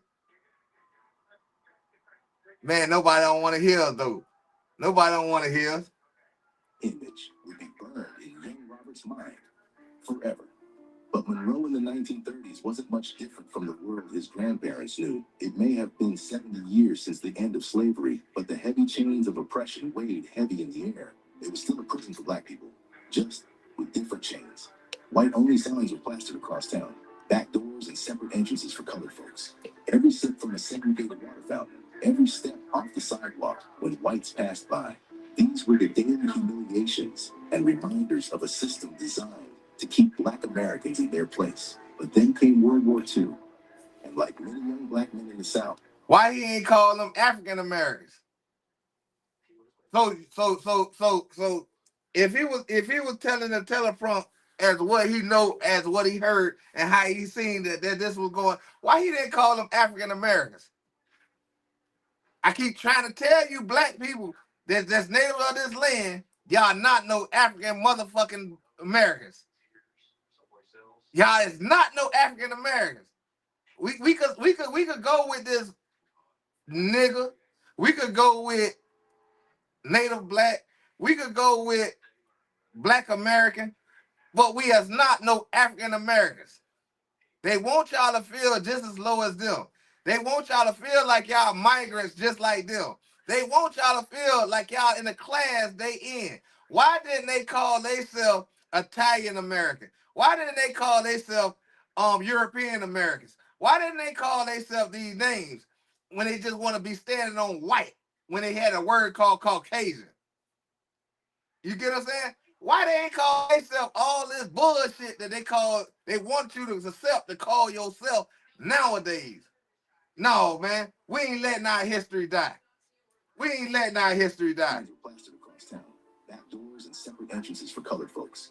Every sip from a segregated water fountain, every step off the sidewalk when whites passed by. These were the daily humiliations and reminders of a system designed to keep Black Americans in their place. But then came World War II, and like many young Black men in the South, Robert saw an opportunity to better his life up north, Detroit, the arsenal of democracy, a city where you can make real money working in the auto factories. But what he found wasn't just a job, it was an education in resistance. 1943. The ongoing war had created fierce labor competition between white and Black Americans, both struggling to find ways to feed and support their families. Black workers had migrated north by the thousands. Did you hear it? You heard it just like I be hearing it, and just what we know. You know what I'm saying? Let's go back to our roots. Since they want to always talk about go to roots. Let's go back to our roots. You heard what he said. Black Americans. He ain't say no African American. He said Black American. The ongoing war had created fierce labor competition between white and Black Americans, both struggling to find ways to feed and support their families. Black workers had migrated north by the thousands, drawn by the promise of defense plant jobs, but Detroit wasn't ready. Housing was scarce, and Black families were crammed into small, overcrowded neighborhoods. White workers became fearful of the competition, so they staged walkouts when Black employees were promoted. In June of that year, white workers at Packard Plant, an automobile manufacturer in Detroit, shut down the entire production line to protest working alongside African Americans. Wow. Now you want to say African American. About their racism. Detroit had quickly become a powder keg of racial tension. And when the spark finally lit, the city exploded into chaos. For 5 horrifying days, violence raged through the streets. Robert found himself caught in the middle of it all, watching as Black residents fought back against white mob violence in a desperate attempt to save themselves. 34 people died in those riots. 25 of them were Black. But something else was born in that fire. You see, an elephant raised into adulthood while chained to a chair will think that it cannot break free from its bondage. But we all know, mighty is the elephant. The scales had fallen from his eyes, and Robert. And I want to throw this in there too. If nobody don't know what bondage mean, bondage mean Egypt. In the words of the Bible, bondage mean Egypt. When y'all read about and I'm telling y'all got to pay attention to what's being said. Way back in the days, God separated the tongues. There was no plains of water like an ocean or nothing like that. So God separated the people so they won't be doing the incest stuff. So he separated the tongues. The word Africa is not a place. Africa is not really a place. Africa is 2 European names that conquered a certain spot of Ethiopia, Israel. See, it wasn't a name nothing called Africa. This is a name they indoctrinated into y'all mind to believe that the plain call is Africa. The Africa that y'all know of is really not y'all motherland. It's not no land of no land. That's not the real name. Africa was the place where certain black folks over there was selling other black folks into captivity, the land of Egypt. You know what I'm saying? And God took us allowed us to get out of the land of Egypt. But we got stuck back in the land of Egypt by our stiff neck. We had a stiff neck. We wanted to idolize other nations. We wanted to do as our oppressors done to us, was doing to us. So that's why y'all we have a curse. And that's why we go through the things we go through. Because God trying to lead y'all back through all the pain and suffering to come back to him. Because if you don't need God, God don't need you. You know what I'm saying? So he have to make us get humbled enough to need him.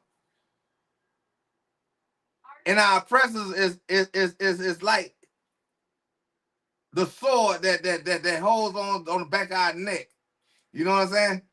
So once we get to the point, but God getting tired though. He getting tired waiting on y'all. So he kind of like only need the ones and the few that gonna really stand with him. God said, I led you to a place where you will never know where you come from. You will never be able to call that home. And that's Israel. We'll never call that our home no more. Because it's taken over by these fake Jewish people. But that's another story. Let's finish the story. I'm not going to go there. Realized that submission wasn't the only option. He could fight. Like many young black men of his generation, Robert was drafted into military service in 1944, but his experience would be different. He was assigned to the Marines, a branch that had only recently begun accepting African Americans. For a year and a half, Robert served as a private in the segregated Marines. This wasn't just military service.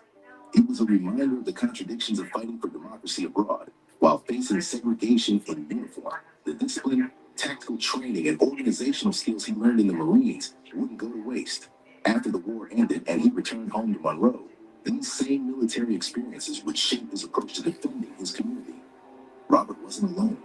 He was part of a generation of black veterans who returned home with new skills and a deeper determination to fight for their rights. They had defended America abroad. Now they would defend their communities at home. But when Robert returned to Monroe in 1955, he found a town frozen in time. The same white-only signs, the same daily humiliations, the same terror from the Klan, except now he was seeing it through different eyes, the eyes of a trained Marine who understood the power of violence, and he wasn't alone. In 1947, young Robert had married Mabel Robinson, just 16 years old, but already a fierce advocate for civil rights. Despite her youth, Mabel had already seen enough injustice to last a lifetime. She grew up watching her own community struggle against segregation, and unlike many young women of her era, she refused to accept it quietly. While most civil rights couples preached nonviolence, Robert and Mabel Williams believed in something else entirely: the right of armed self-defense. People like Martin Luther King Jr. and Coretta Scott King, who became the faces of peaceful resistance, led dozens of nonviolent demonstrations across the South. Robert Williams had seen way too much to put their faith in passive resistance alone. But how would this Marine veteran and his young wife transform from peaceful citizens into militant leaders of their community? And what would happen when their radical ideas clashed with the nonviolent mainstream of the civil rights movement? But ain't now time they said the Ku Klux Klan had radical ideas. And now time that they called these folks Caucasians. And see, and that's why I say I listen to words. I listen to words. And the word saying to me is that they don't want to accept that Caucasians mean a descendant of Europe. That means migrants. That means migrants. Just call them for what they is. If you want to call them European Americans, I could accept that. Go ahead and call them European Americans. But call them what they is. They should be willing to stand on that they European Americans. You know what I'm saying? They should stand on that and get an understanding that they're the migrants of this country. You know what I'm saying? That they're the migrants of this country. By the way, if you enjoy this type of content and want to see more videos about the heroes of Black history, please subscribe to the channel. It means a lot to us and helps us spread awareness about our fight for freedom. To understand what Robert was about to do, you need to understand what the NAACP was supposed to be. Founded in 1909, the National Association for the Advancement of Colored People emerged in response to the lynchings and racial violence sweeping America. It was created by Black and white progressives alike, aiming to fight discrimination through the courts and legislature. Their weapon of choice, however, were lawyers, not guns. Respectability, not resistance. When Robert Williams returned home to Monroe after his time in Detroit and the Marines, he found a town frozen in time. With a population of just 12,000, Monroe had become a stronghold of white supremacy, home to an estimated 7,500 Klan members. Yes, you heard that right. Over half of the town's population were Klan members. Meanwhile, the local NAACP chapter was barely breathing. Like chapters across the country, they followed the national organization's preferred model, focusing on middle-class professionals like doctors, lawyers, and ministers. The kind of Black folks who wouldn't scare racist white people. The kind who fought with briefs and motions. But Robert saw things differently. When he joined the Monroe NAACP chapter in 1955 and became its president the following year, he brought with him a radical new vision. The people who needed the NAACP most weren't in courtrooms or country clubs. He went to the textile mills where Black workers endured daily humiliation for poverty wages. He went to the farms where families still worked land their grandparents had sharecropped. And most importantly, he went to the veterans, men who... And y'all got to understand what this sharecrop shit means. Y'all got to understand what this sharecrop means. And I'm only putting this out there because I think this knowledge that I think y'all been hearing from. When they came up with this so-called thing called Indian, or when white folks use the R word or whatever they want to say, Black women, and they used to take the men. I'm gonna tell y'all why they used to take the Black mans out the house. That baby that they installed in that woman become the land owner. But that child do have a family. That woman do have kids, other kids, and everything else. For you to stay there, that child is the ruler, and this is what y'all call an Uncle Tom. It's not really an Uncle Tom or a house nigga. That was the child that hold the rights of that land. But that father hold the rights of that child. So when they installed this fear into Black folks started sharecropping their own land and like literally giving it away. And see, and to the whites, to the Caucasians, they start, and that's what. See, my family is a family of come from a sharecrop situation. You know what I'm saying? A lot of land that's in Alabama right now really belongs to my family. But my family chose to seek the help of these Caucasians and got tricked out of their land and now they become sharecroppers of their own land. You get what I'm saying? It's deep. It's deep. Like him, had fought fascism abroad, only to face it again. The results were transformative. Under Robert's leadership, membership expanded dramatically as working men and women with calloused hands and battle-hardened spirits joined the fight for their rights. And the first target was the public library, a taxpayer-funded... The cotton that they were picking, it usually came from your own lineage land. Like I say, I can't explain how how we was able to be so hoodwinked to believe in these people, but them people actually hoodwinked us for our land, and we were picking our own damn cotton. The people that y'all call Uncle Tom was kin to the people that's out there working in the field. You get what I'm saying? But all they knew is that white Jesus. Institution that had shut its doors to black citizens. This wasn't just about books. It was about the fundamental right to access public resources that black taxpayers helped fund. The campaign succeeded. The library's doors were finally opened to all citizens of Monroe, regardless of color. It was a small victory, but a significant one, proving that organized resistance could crack the foundations of segregation. But as Robert and his followers would soon learn, some victories come with a violent backlash. In 1957, I'm telling you, Robert led the fight to integrate Monroe's public swimming pool. The math was simple. Black taxpayers had helped pay for that pool, but their children couldn't swim in it. How absurd was that? Following the NAACP's traditional playbook, they started with peaceful demonstrations. NAACP members formed picket lines around the pool. But what happened next would change everything. The protesters were met with a hail of gunfire. White mobs opened fire on the picket lines, and despite law enforcement officers being present, not a single arrest was made. The message was clear. The law would not protect them. That's not right now in this day.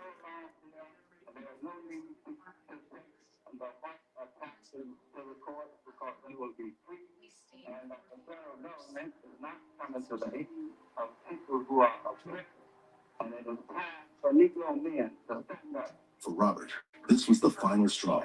The swimming pool violence proved what he had long suspected, that legal briefs and peaceful protests alone wouldn't be enough in a town where the Klan operated with impunity. That's when Robert did something unprecedented. Drawing on his military experience and connections, he reached out to other black veterans who understood both discipline and duty.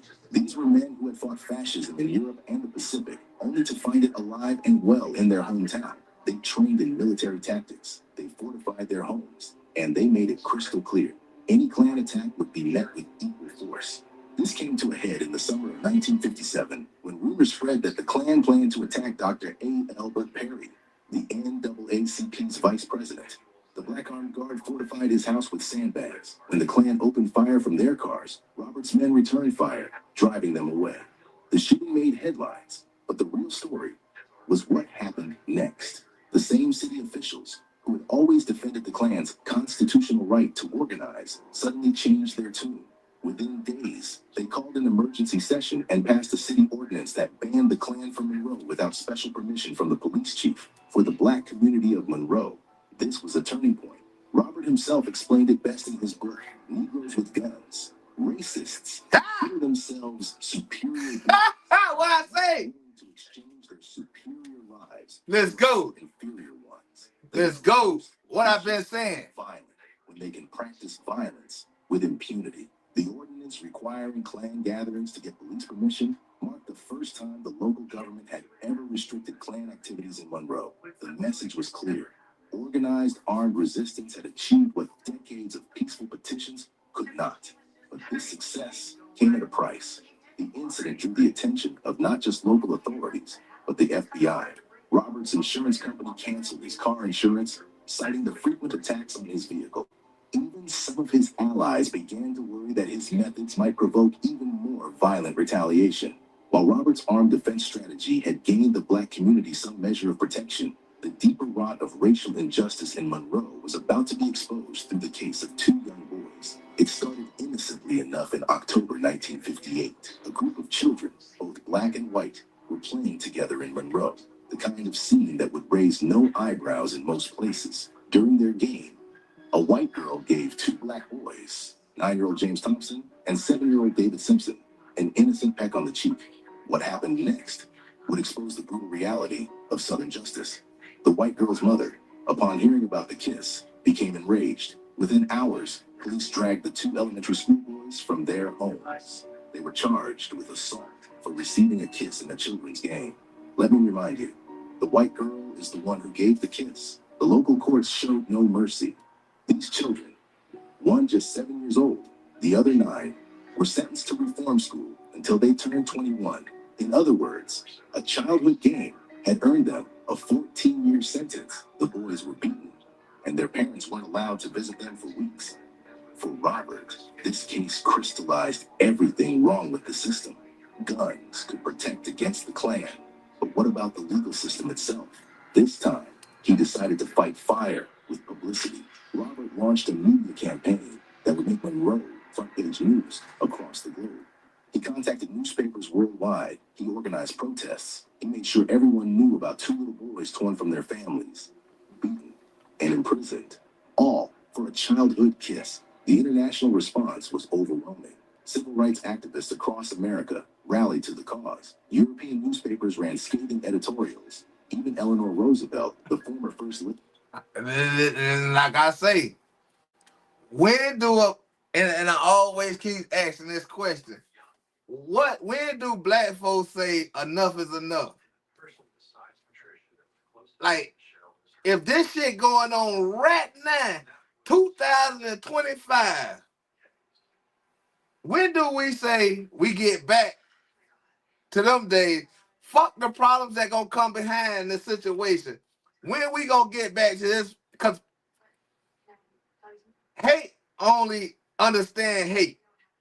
That's all the hate. That's all they understand is hate. Understand hate, and hate always have violence behind it. So when we gonna start getting back to that vibe? We got young kids walking around here with things called Dracos. You know what I'm saying? We got young kids walking around here with things called AR-15s. You know what I'm saying? When do we get to the understanding that hate only understand hate? You know what I'm saying? Violence only understand violence. There ain't no love in certain of these eyes, because this can't be at that point. I don't know. I ain't see what date. Let me see. We're gonna take it back a little bit, because I want to see what date this was. The local courts showed no mercy. Yeah, they got switches and all type of shit. 1958. All right, 1958. 1958. If there was 1958, I was born in 76. That ain't even 20 years ago. Listen to, man, that ain't even 20 years ago. Began to worry that his methods might that even more violent retaliation. That thing say 1990. That camera said 1993. 1993, nigga. Look. And ever restricted Klan activities in Monroe. That thing say 1993. Armed resistance had achieved what decades of peaceful petitions could not. 1990, nigga, we was here.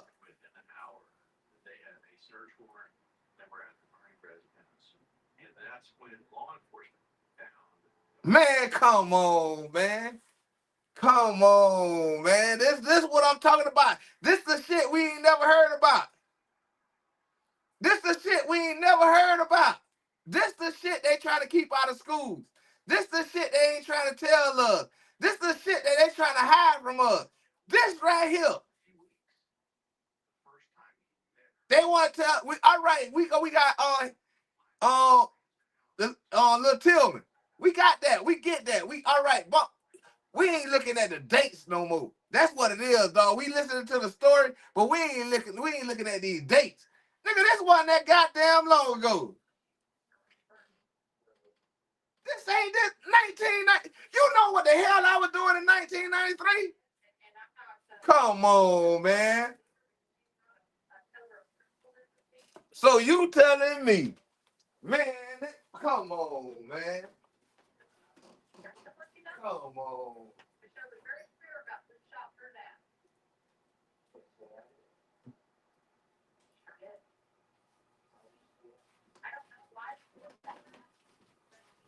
Come on, man. Y'all, come on, man. This some bullshit.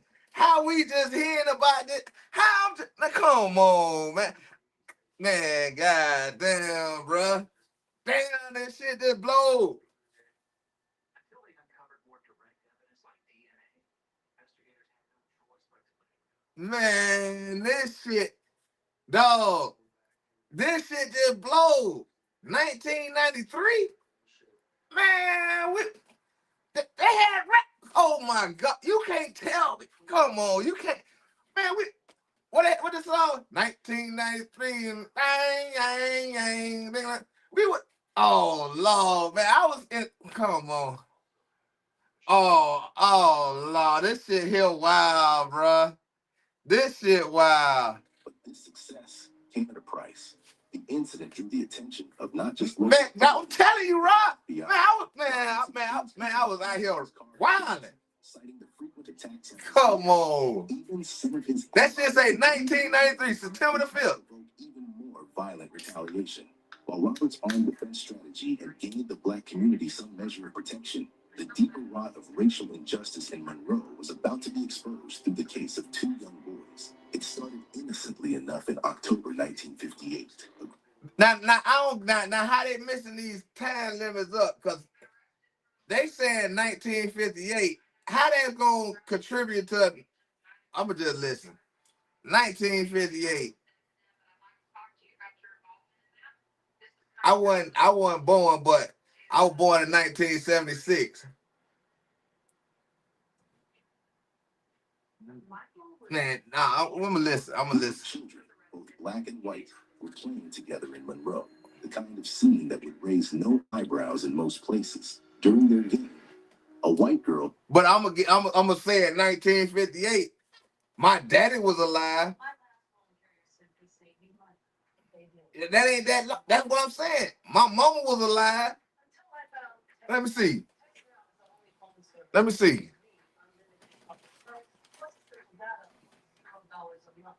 didn't even access essential apps on the go without paying for a data plan. No contracts, no cash. Join me at 100 million. My mama was born in 1955.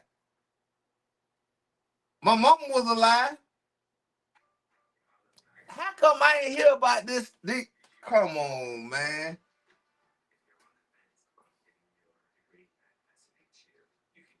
Come on, man. Gave two black boys, 9-year-old James Thompson and 7-year-old David Simpson, an innocent peck on the cheek. What happened next would expose the brutal reality of Southern justice. The white girl's mother, upon hearing about the kiss, became enraged. Within hours, police dragged the two elementary school boys from their homes. They were charged with assault for receiving a kiss in a children's game. Let me remind you, the white girl is the one who gave the kiss. The local courts showed no mercy. These children, one just 7 years old, the other 9, were sentenced to reform school until they turned 21. In other words, a childhood game had earned them a 14-year sentence. The boys were beaten, and their parents weren't allowed to visit them for weeks. For Robert, this case crystallized everything wrong with the system. Guns could protect against the Klan, but what about the legal system itself? This time, he decided to fight fire with publicity. Robert launched a media campaign that would make Monroe front-page news across the globe. He contacted newspapers worldwide. He organized protests. He made sure everyone knew about two little boys torn from their families, beaten, and imprisoned, all for a childhood kiss. The international response was overwhelming. I'll tell you, Rob. Across America rallied to the cause. European newspapers ran scathing editorials. Even Eleanor Roosevelt, the former first lady, spoke out against this travesty. All right, why they ain't call, when they said this right here? I just caught that too. Hold on. Knew about two little boys. Hold on. Let's get to it. And imprisoned, all for a childhood kiss. The international response was overwhelming. Civil rights activists across America. Look at this. Look at this title. Look at the title. Michael got caught up in the mess that he just didn't understand. Look at the title. Why that title don't say African American? Why that title say Negro? Man, we gotta pay attention to these words. Man, come on, man. Them words say Negro. I can go with the Negro. I can go with the Negro. But don't call me an African American. Don't call me no motherfucking African American. I can go with a Negro. Oh yeah, I'm a Negro. Yeah, I'm a Negro. You know what I'm saying? I'm a Negro. But I ain't no African American. I ain't no African American. That shit say Negro. Why they ain't say African American? Yeah. This shit here, I'm telling you, boy, it's a separation. It's a difference between an African American and a Negro. It's a difference between a Black American and a Negro. And an African American. I'm not no African American. I don't got no ties to Africa. You know what I'm saying? Rally to the cause. My motherfucking my motherland is Miami, Florida. Miami-Dade County. That's my motherland. My lineage comes from Nevada, Las Vegas, Nevada, and Mississippi. That's where it's Dothan, Alabama, and matter of fact, North Carolina.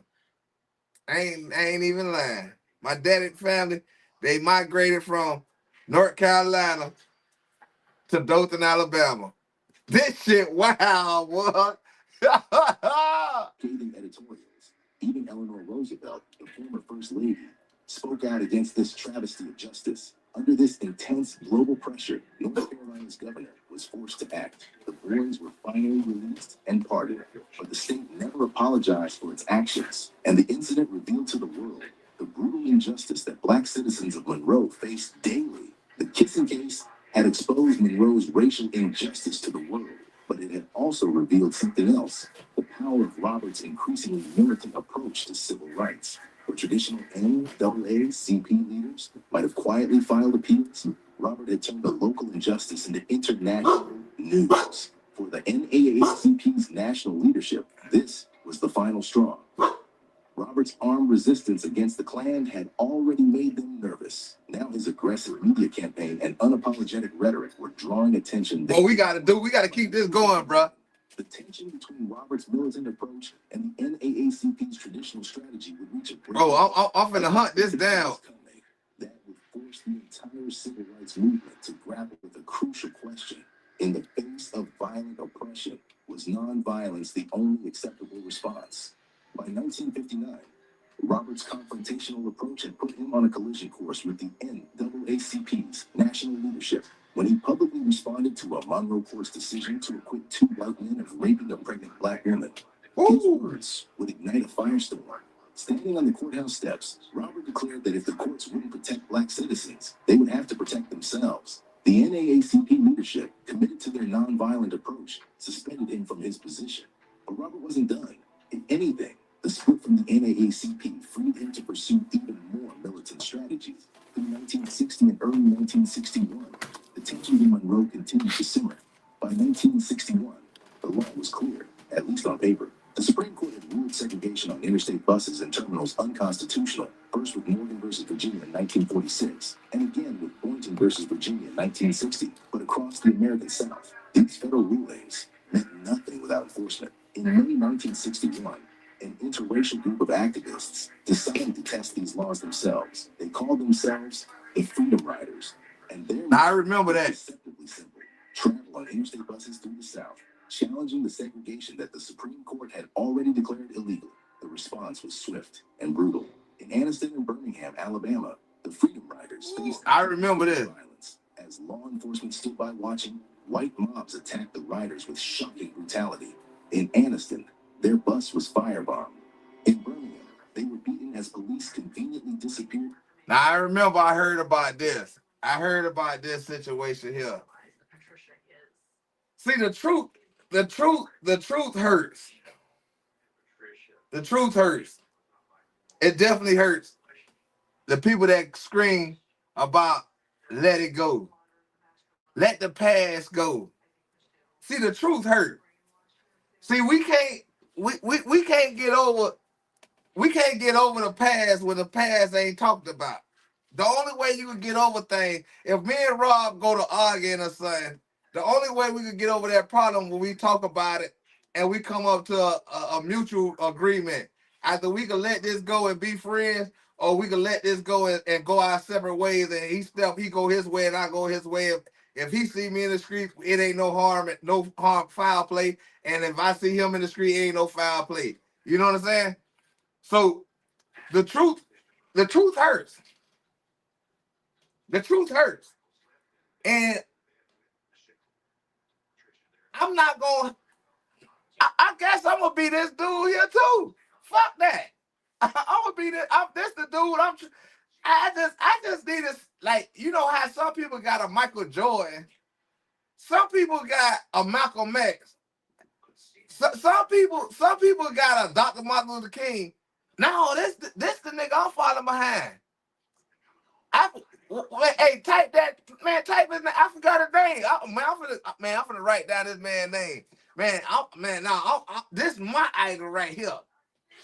This nigga is my idol, and from this day forward, as I've been going on doing what I've been doing, it's finna get more intense. If I'm finna look this dude up and see if they got any more videos on this dude. And this who I'm, Robert Franklin Williams. That's my nigga. Nigga, that's my Martin Luther King. Nigga, that's my Malcolm X. You get what I'm saying? That's the nigga I'm for. I just found my calling. That's who I am. I'm that dude right there, Robert Franklin Williams. Robert Franklin Williams, boy. That's the nigga. That's my idol. I ain't never had an idol but a drug dealer. Well, that's my idol right there, nigga. What that nigga name? What's called?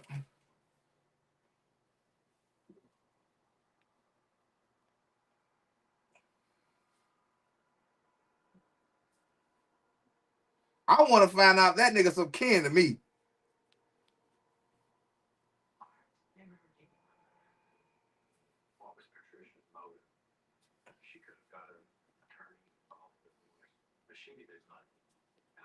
If he ain't, I want his family to adopt me. I want his family to adopt me and make me part of. I'm gonna change my last name to Robert Franklin Williams the Jr. I don't give a damn. For real.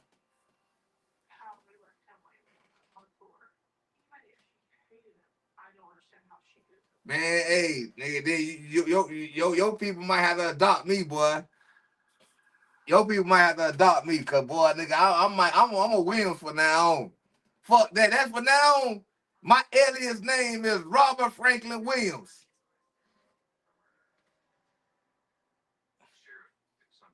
That's my name from now on. My name, man, y'all watch this. This whole channel finna change. This whole channel finna be named Robert Franklin Williams. For real, for real. Man, look here, man. Y'all got me fucked up. I just found my idol. I just found my goddamn idol, boy. This is my goddamn idol. Robert Franklin Williams, boy. That's my fucking idol. Yeah. Man, I'm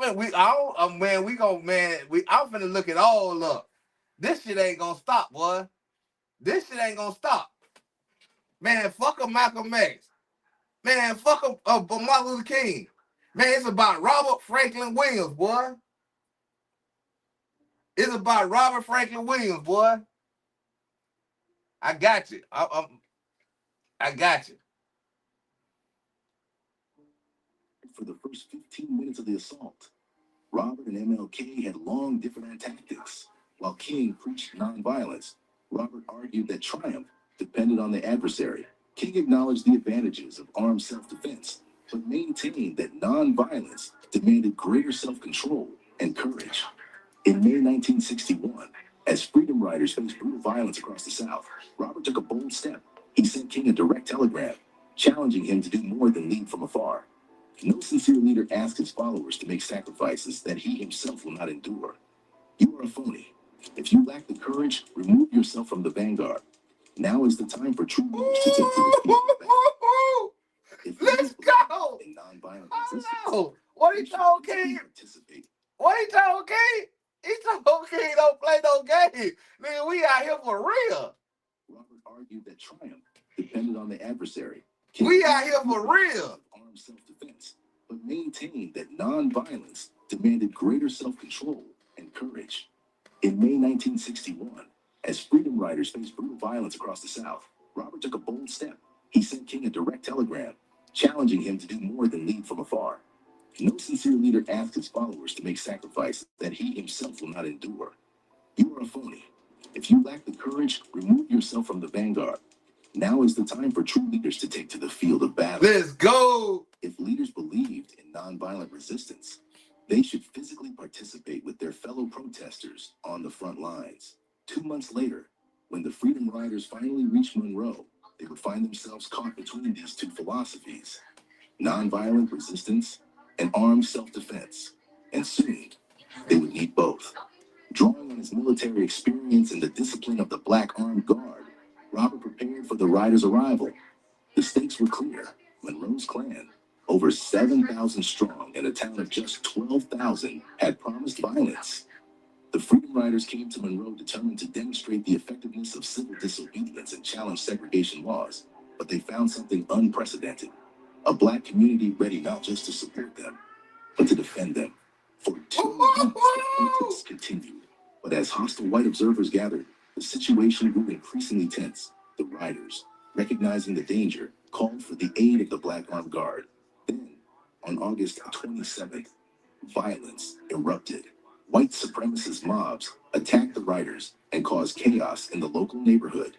In the midst of this turmoil, a white couple driving into the area found themselves caught in the chaos. What happened next would change everything.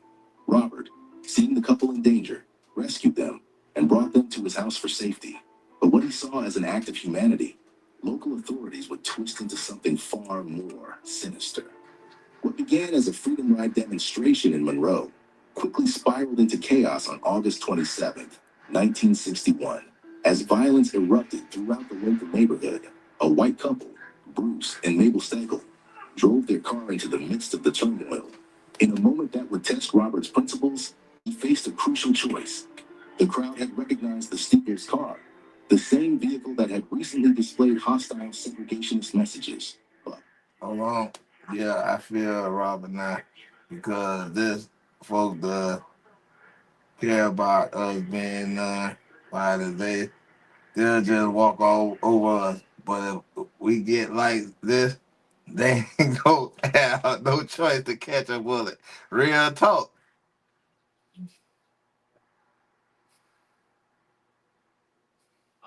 We gonna have to fight soon. Oh no, Trump gonna make sure we have to fight. Trump gonna make sure all these thugs, all these Crips and Bloods, all these real niggas. Oh, they gonna have to show they gonna have to show they gonna have to show they Keisha. Or they gonna have to be real. They gonna have to stand on what they stand on. Real talk. Real talk. They gonna have either they gonna show they Keisha or they gonna get out here and go. You know what I'm saying? You feel me? Man, look here. Man, I don't care if I ain't got a pistol. Oh, I'm doing what I do. Man, yeah, certain things I want to do in my mind that I ain't never tried before. I want to try. I ain't lying. I ain't lying, boy. I'm gonna keep it in my mind until the time comes when one of these motherfuckers think, yeah, fuck around and find out. Yeah, they gonna fuck around and find out. For real, they gonna fuck around and find out, boy. rather than allow any harm to come to them, Robert did something that defied the mob's expectations. He brought the couple into his home for protection. With the Stegals safely inside, Robert tried to use this moment to help others in danger. He called Police Chief A.A. Monet, attempting to negotiate medical care for Freedom Riders. had been jailed and denied treatment. The response from Chief Monet chilled Robert to the bone. You'll be hanging from the courthouse square in 30 minutes. This wasn't just a threat. In Monroe, it was a real possibility. White police authorities were already working to frame Robert's protection of the Stagels as a kidnapping, despite the fact that the couple never reported any abduction after leaving his house. The propaganda was already being made. Within hours, the situation had transformed. This wasn't just another confrontation with local authorities. The FBI issued a warrant in Charlotte, charging Robert with kidnapping, despite the fact that the Stagels never reported any abduction after leaving his house.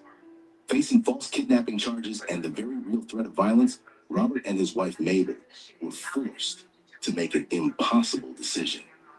They fled Monroe, beginning a journey that would take them first to Cuba by way of Canada and Mexico.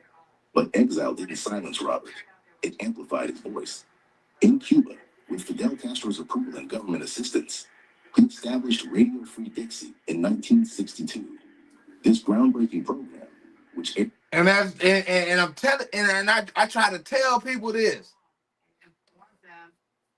A lot of people don't understand. I grew up in Miami. I grew up in Miami-Dade County. The first place where Cubans touched down at. And Cubans was the closest thing. If you want to call somebody brown, you should have called the Cubans brown. I ain't lying, dog. Man, the Cubans, man, look, man, Fidel Castro, real talk, dog. Man, that man had so much love for black man. Man, this shit is crazy, man. And I'm talking about, man, them Cubans will be, man, they're way better than the Mexican. You get what I'm saying? I'm talking about, man, the Cuban, oh Lord, man.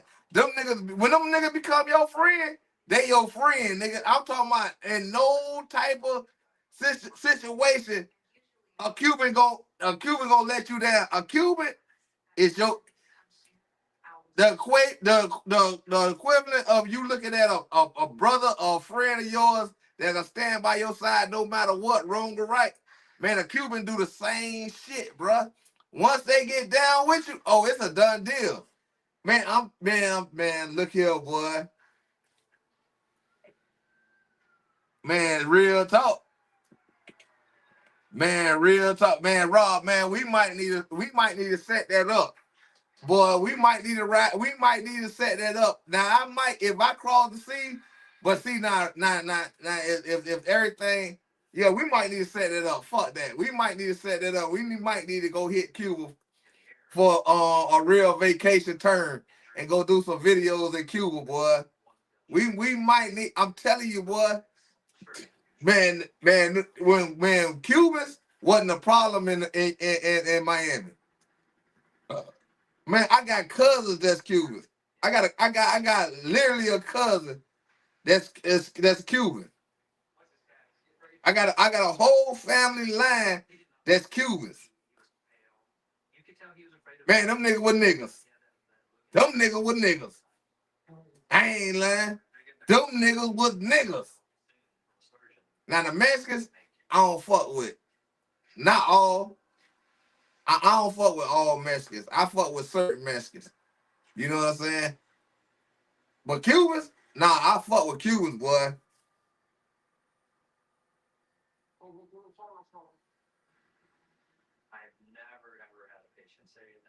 Man, I'm telling you, man, Cuba is like going to a better Haiti. You get what I'm saying? Like, you know, Haiti fucked up. Cuba was fucked up back then. Not fucked up as like Haiti was, but Cuba was fucked up at back then when I went there. When I went to Cuba, Cuba was fucked up because it was more at the time it was the cocaine era. You know what I'm saying? And you could get your shit traffic faster if you get it shipped from Colombia Man, yeah, man. Yeah, I got some history with that shit there, boy. Elizabeth was a hometown girl from Kingsville. She had a pet care business selling pets. She was pursuing a Yeah, it was fucked up, but it wasn't like Haiti. When I went to Haiti, Haiti was looking like, Miss Reynolds was shy. all right, we all know what ghettos look like. Just take the ghetto and say the ghetto 4 times the ghetto in Haiti. Now Cuba was like, if you ain't never been to Miami, you won't know what I'm talking about. Cuba at back then was just like over town. We got a city in a little part of town that called Overtown. Cuba was like Overtown. You know what I'm saying? You can live there, but that ain't where you want to live at, because you're gonna feel like you less than that. You less than the person you is if you grinding. But you can survive over there. You get what I'm saying? Man, yeah, I was in Haiti when it wasn't fucked up as it is now. Rod, man, when I tell you, bruh, I used to do so much shit. See, a lot of people don't know a nigga for what a nigga, you know what I'm saying? Who a nigga, you feel me? How a nigga was moving around. You get what I'm saying? Like, Haiti wasn't the way. It wasn't bad way, like, where you can't walk down the street without a shootout going on and all that. Now, it wasn't like that. You get what I'm saying? It was more like, it was just fucked up as the view from you coming from the States. You coming from the States, and then you go over there, and then you like, damn, how these people living? You feel me? Like in Cuba, at least in Cuba, they got like cows and shit, and goats and shit, and pigs walking around on the streets, and shit like that, and you know what I'm saying? Over there in Haiti, they don't have nothing. All they got is chickens running around in the street. I'm talking about at the time I went, all they had was chickens. You get what I'm saying? For to be the country, like somebody they own little country. You know what I'm saying? All they had was chickens running around. I guess the chickens wasn't even worthy eating, cause it's like nobody wasn't killing the chickens like that or whatever. I don't know what the fuck was going on. All I know is they had cheaper, they had cheaper work over there. And when I'm saying work, I'm saying as a street nigga. You know what I'm saying? As a street nigga, they had cheaper work. But in Cuba, I could get work from Colombia and get it shipped to Cuba, and I have a better chance getting it home than in Haiti. Like coming from Haiti. You get what I'm saying? But Haiti had the cheap work. It's kind of crazy. We can't choose what we get paid. Trying to change that for me. My pay makes me get up to $500. I'm telling you, it's like it was scarce. Like everything was scarce out there. Like like Haiti was. But when I went though, it wasn't as bad as it is now. Like as it is now, it wasn't as bad as it was. It wasn't that bad as it is now. It was bad as you coming from the state and you looking at from what, if you coming from the slums, they slums look like 4 times worse than the slums you coming from. If that makes sense. You get what I'm saying? Cuba was like saying like Cuba was more like coming to like if you from the city and then you come to a place like Dothan, Alabama. Like that's how Cuba was.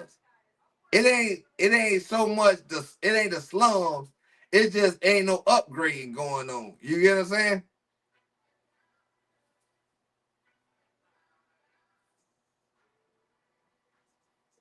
Yeah. See, everything was cheap over there.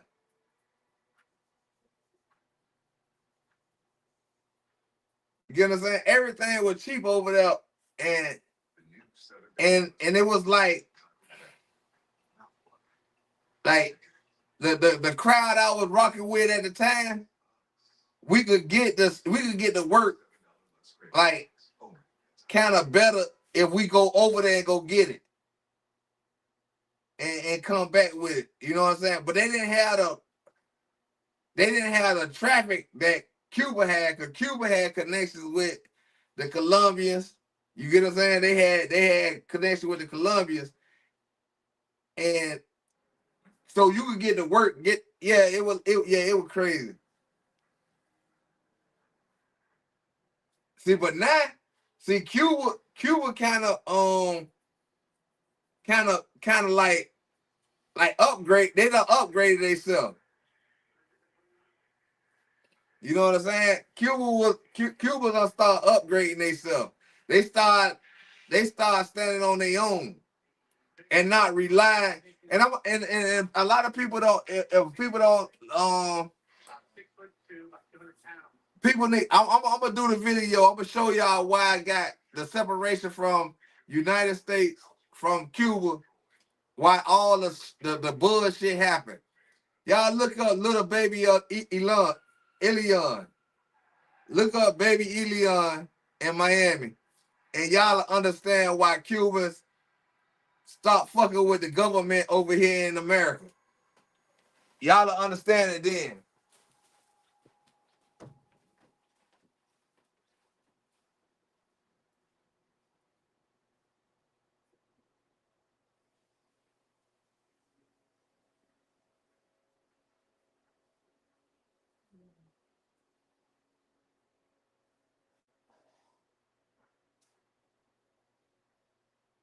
At this point, Elizabeth is horribly distraught, and she's worried that Al might be dead.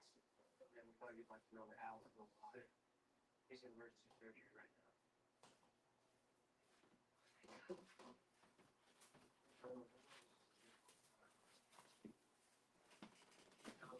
Granger, the chief, came over the night before. Yeah, you look up baby Elion, and it'll tell y'all why the separation happened with Cuba and America in America. But we got a little couple of more minutes. Let's go ahead and run this. Let's run the rest of this. Aired in the U.S. and Canada, combined jazz and blues with sharp commentary on the American government. That same year, Robert published his seminal work, Negroes with Guns. The book detailed his experiences with violent racism and laid out his fundamental disagreement with the nonviolent wing of the civil rights movement. His words would later profoundly influence Huey P. Newton, founder of the Black Panther Party. After 5 years in Cuba, he was the founder of Black Panther. He traveled throughout Asia and Africa, speaking out against racism, colonialism, and the Vietnam War.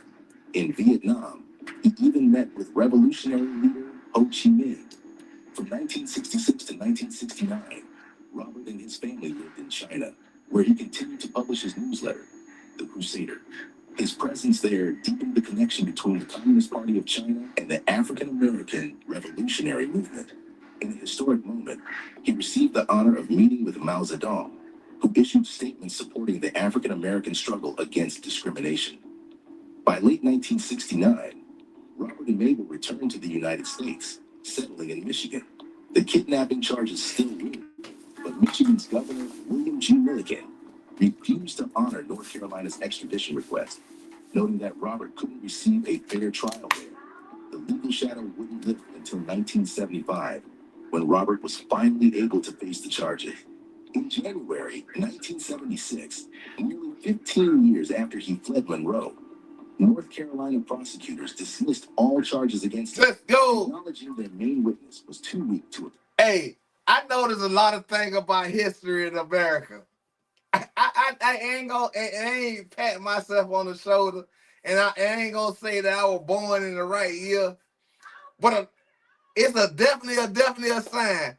A lot of things happened in 1976.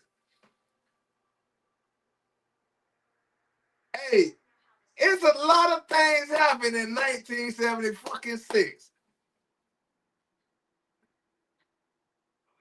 a lot of things happened from 1976 on up. Like, yeah, that's a sign to me that nigga, I'm him. Yeah, I'm him. And any other black motherfucker that was born in 1976, you him. You is him. Let's get together and let's do what we need to do. Let's carry on this legend. The kidnapping charges still loom, but Michigan's Governor William G. Milliken refused to honor North Carolina's extradition request, noting that Robert couldn't receive a fair trial there. The legal shadow wouldn't lift until 1975, when Robert was finally able to face the charges. In January 1976, nearly 15 years after he fled Monroe, North Carolina prosecutors dismissed all charges against him, acknowledging their main witness was too weak to appear in court. Robert's story wasn't just about one man's fight for justice. It was about challenging the very framework of how civil rights could be won. At a time when nonviolence was considered the only acceptable path, he dared to argue for the fundamental right of self-defense. His influence would ripple through generations of civil rights activists, reshaping the movement in ways that would be felt long after his death in 1996. At his funeral, Rosa Parks delivered the eulogy, praising him for his courage and for his commitment to freedom. Her words captured what many had come to understand, that Robert F. Williams had forced America to confront difficult questions about resistance. Let's go. This is what we got to do. This is what we got to do. Other cheek, Robert showed there was another way. Not better, not worse, just different. A Marine veteran who understood that sometimes the only language oppressors understand is the language of force. He proved that armed resistance wasn't just about guns. It was about dignity, about standing up straight in a world trying to keep you on your knees. That's what I'm talking about. If you want to learn more about freedom fighters who stood up for black justice, check out our video on Fred Hampton, the Black Messiah. Oh yeah, that gonna be the next story. He ain't lying. He ain't lying. I'll tell you. Oh Lord, y'all. Hey, man. Hey, man. I swear, I didn't watch this video. I did not watch this video. Bruh. Bruh, this just fucked me up, boy. This shit fucked me up, boy. I'm talking about too much knowledge at one time could drive a nigga crazy. This shit could drive a nigga crazy, boy. I ain't lying. This shit could drive a nigga crazy. Boy, look at here. Hell nah.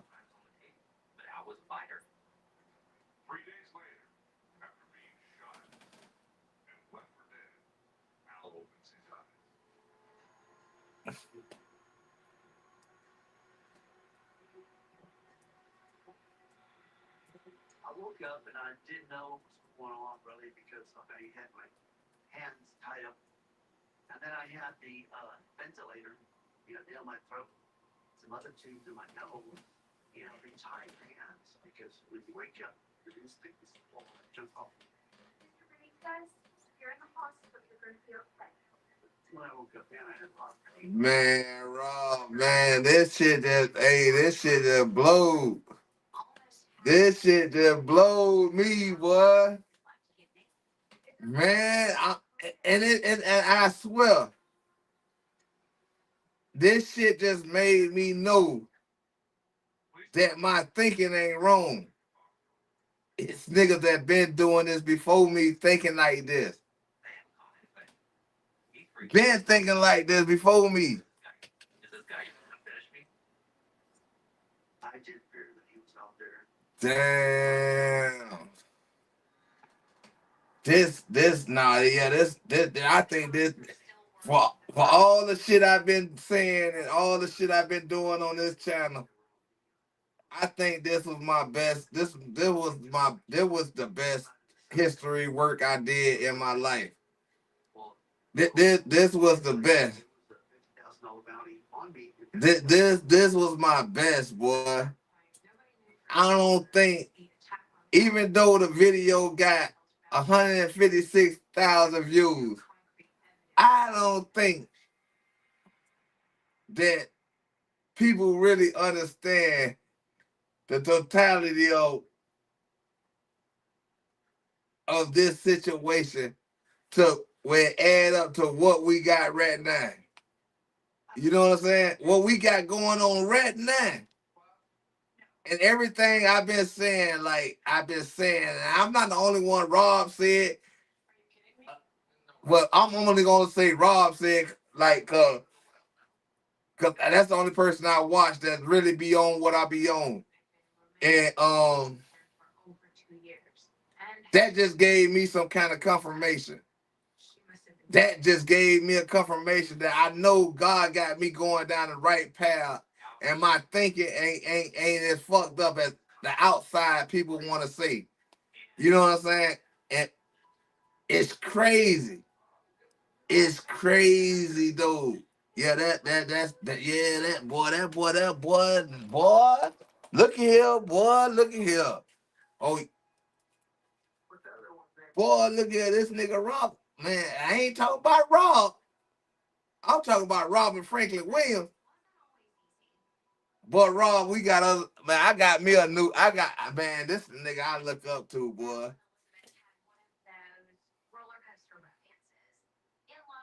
Boy, look here. You just said a mouthful, Rob. You just said a mouthful, Rob. I feel like, without saying too much, but saying what I had to say, this is the message I've been saying all this time. And it's a reason that we stand on this type of stuff. Man, God damn, dog. Niggas want to talk. These niggas be doing all this beef and shit on the internet and all this shit when it's content like this right here, what need to be shared. Nigga don't care about all that other shit that ain't accomplishing us nothing. This right here? Oh yeah, this was that shit right there.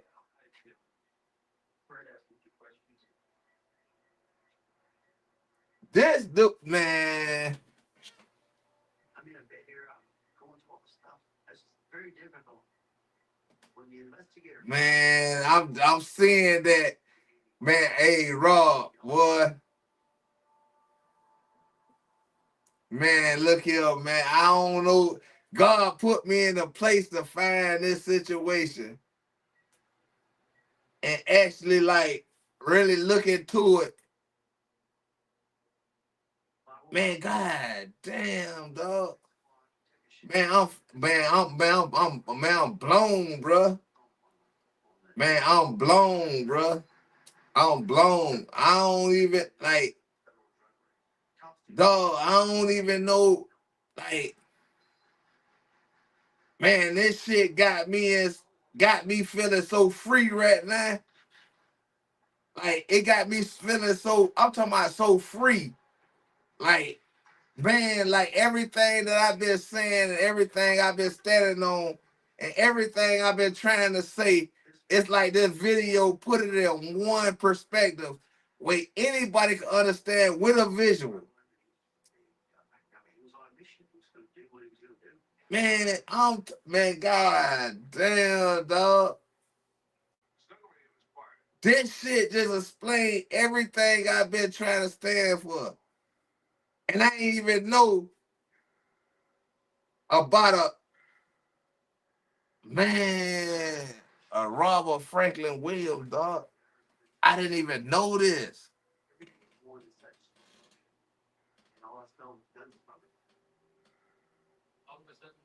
Man, cause I thought it was clickbait too. And but I fucked around and like watched a little bit of it at the beginning, and all I seen was the beginning of he went against and I was like, oh shit, yeah, let me. But I was like still declining, like the fuck with it, and it's like,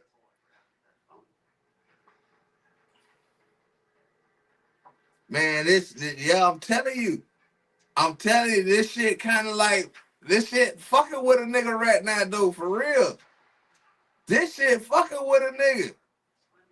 Man, I'm talking about this shit fucking with a nigga right now, boy. Man, ain't nowhere in here we had this history sitting right here in front of us. And like I say, it's one thing I respect about Caucasians is that they allow shit like this to be right under our nose, but they know niggas, Negroes won't go out here and look at this shit and understand this shit. Nah, I took that leap of faith, and I went and paid attention to this shit, and I said, nah, this is what I'm finna watch.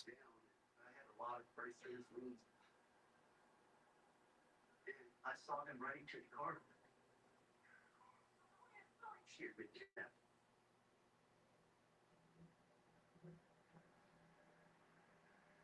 I'm telling you, man, this ain't nothing but God trying to spread a message, boy. This ain't nothing but God trying to spread a message. Cause I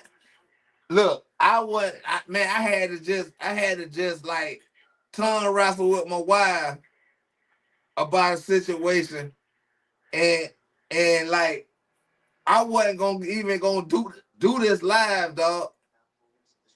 But something in my body said, nah, I gotta do this live tonight, no matter what. Whether I piss my old lady off or what, I'm gonna do this live. And I'm glad I did it, dog. I'm glad I'm glad I did it. I don't care if it was just me and Rob in here by ourselves. Man, this shit was some other shit, boy.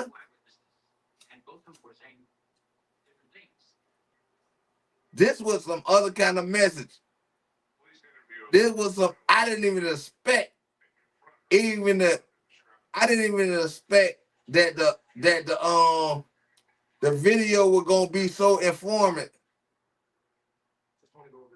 for me. Like for me. Like that's just I'm telling you, that just gave me a clarification that in my mind wasn't fucking with me the way people trying to make it sound like it's fucking with me. Nah, God had me going on one path, and Robert F. Frank, F. Williams, the made my path more clear. That the possibilities of the fight that you want to fight, it's not a reach. It's not a reach. It's what you gonna do for the people that really stands with a situation of being freeing themselves from under these gods of these people that don't mean shit to us. Man, this crazy, boy.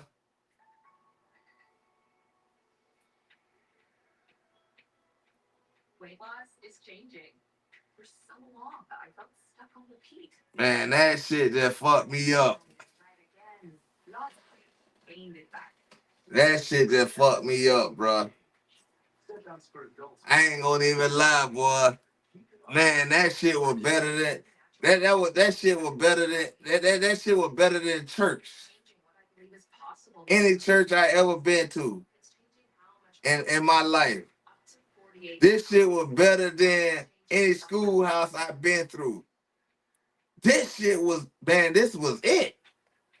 Don't take the literature break. Or if you or someone in your family had medullary thyroid cancer or multiple endocrine neoplasia syndrome type 2, tell your doctor if you get a lump or swelling in your neck. Stop step out and call your doctor. Man, this is crazy, bro. This shit fucked me up, boy.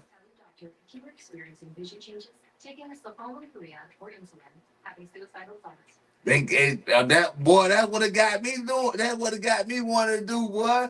I want to go talk to the people and see if they do y'all know about Robert Franklin Williams? Because the story is the reality in y'all face. It's the truth. It's the truth. And it's crazy. This shit been sitting right here on YouTube this whole time.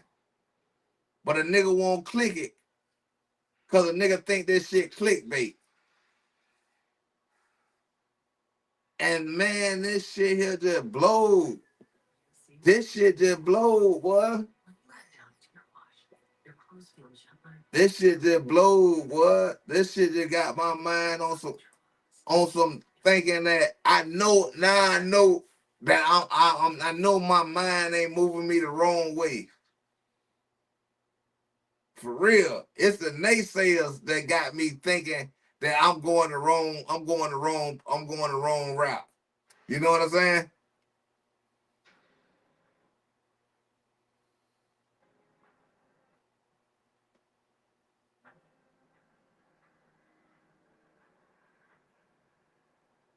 For real, not real talk.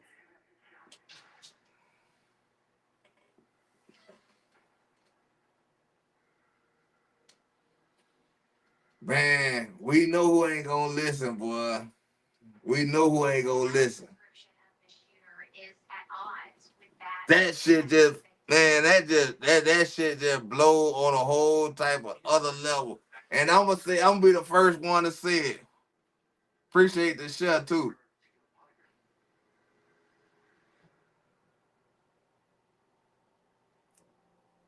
Man, look, I'm gonna say it now. Man, fuck a Martin Luther King. Man, and I don't mean that in no disrespect. Fuck a Malcolm X. And I don't mean that in no disrespect. It's all about Robert Franklin Williams. And that's not the day. That man is in a nigga. That man is in me. Cause I've been saying this and everybody wanna make me feel like I'm being some kind of bad guy.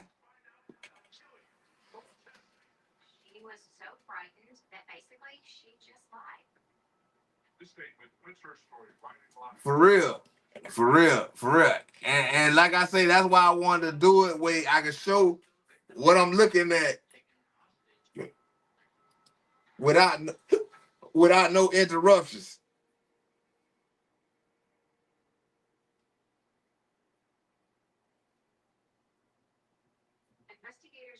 And he was about the man, that touch crazy. I don't know if nobody caught that. This man saved two white people. So it ain't about so much about the color. That nigga faced hatred with hatred. That nigga, he faced violence with violence. The government don't give a fuck, and he stood on that. Like, fuck that. If they don't give a fuck, fuck how they gonna, whatever they gonna do to, man, that man, yeah, man. Yeah, nigga know what to do. Nigga know what to do. Yeah, y'all play with a nigga when a nigga get, you know what I'm saying, whatever. Nigga gonna go to Cuba. Nigga gonna go to Cuba and go to China. The places y'all keep telling us that they don't like us. Yeah, this nigga going over there. Yeah, nigga gonna be yeah. Before I get up out of here and my life be over, I'm finna be the next. I'm finna be the next. I'm finna be the next robber. I'm finna be the next robber, boy. And like the man ain't had a crowd with him. Them crackers had 75,000. I mean 7,500 people. Man, that nigga just stood with the fruit that stood with him. Him and his woman. And it was what it was with the other, you know what I'm saying? It wasn't that, get your hands out my pocket. It wasn't none of that, the white folks, them cracker killing you.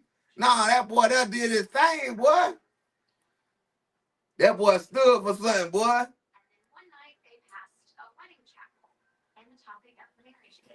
That boy stood for something, boy. Yeah, all right. Y'all want to play with my democracy? Y'all want to play with my democracy? I go to Cuba and still get an open wave and still do what I do and it is what it is and y'all then come play.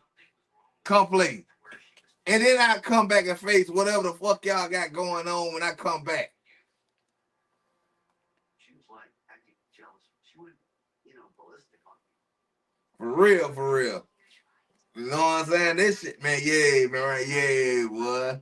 Yeah, boy, it's time to get right, boy.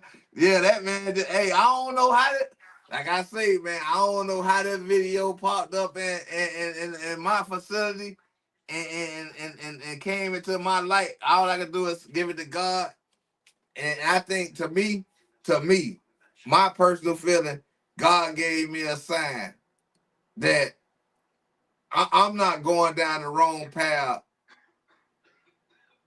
on how I think and how I'm moving around. I'm not going down the wrong path. God got me. God just let me know I'm not going down the wrong path. On God wanted us, man. That man said some power, man. Boy, I don't even know how to even accept this shit, Rob. Hey, Rob, I don't even know how to accept this knowledge that a nigga just walked upon. I don't even know how to accept this shit, man. I don't even know how to accept this shit, boy. This some shit I gotta really like lay on and really like focus and get my mind and understand that man, God just gave the nigga an opening. He just told the nigga, man, nah, you ain't wrong. I don't care if nobody else don't see it, but God just told me everything I've been thinking and how I've been doing what I've been doing. God just told me I ain't wrong, boy. I don't know how nobody else took it, but in my mind and what I feel in me, man, God just gave me a new hero. God just gave me a new hero. Now, man, base everything you do, base this on this man right here. Base this on this man right here and keep moving. This if he did it, nigga, you can do it. Keep moving, nigga. Keep standing up for the people that gonna listen to you, the people that standing with you. Stand with them. Stand with them. Fuck the rest of them. Fuck these African Americans. I'm talking about Black Americans. Real talk. Yes, that was true. I also agree with you, sign. That's the guy.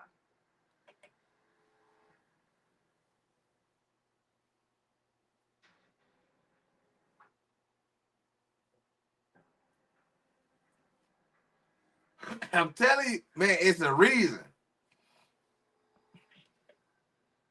Man, it's a reason, bro. It's a reason.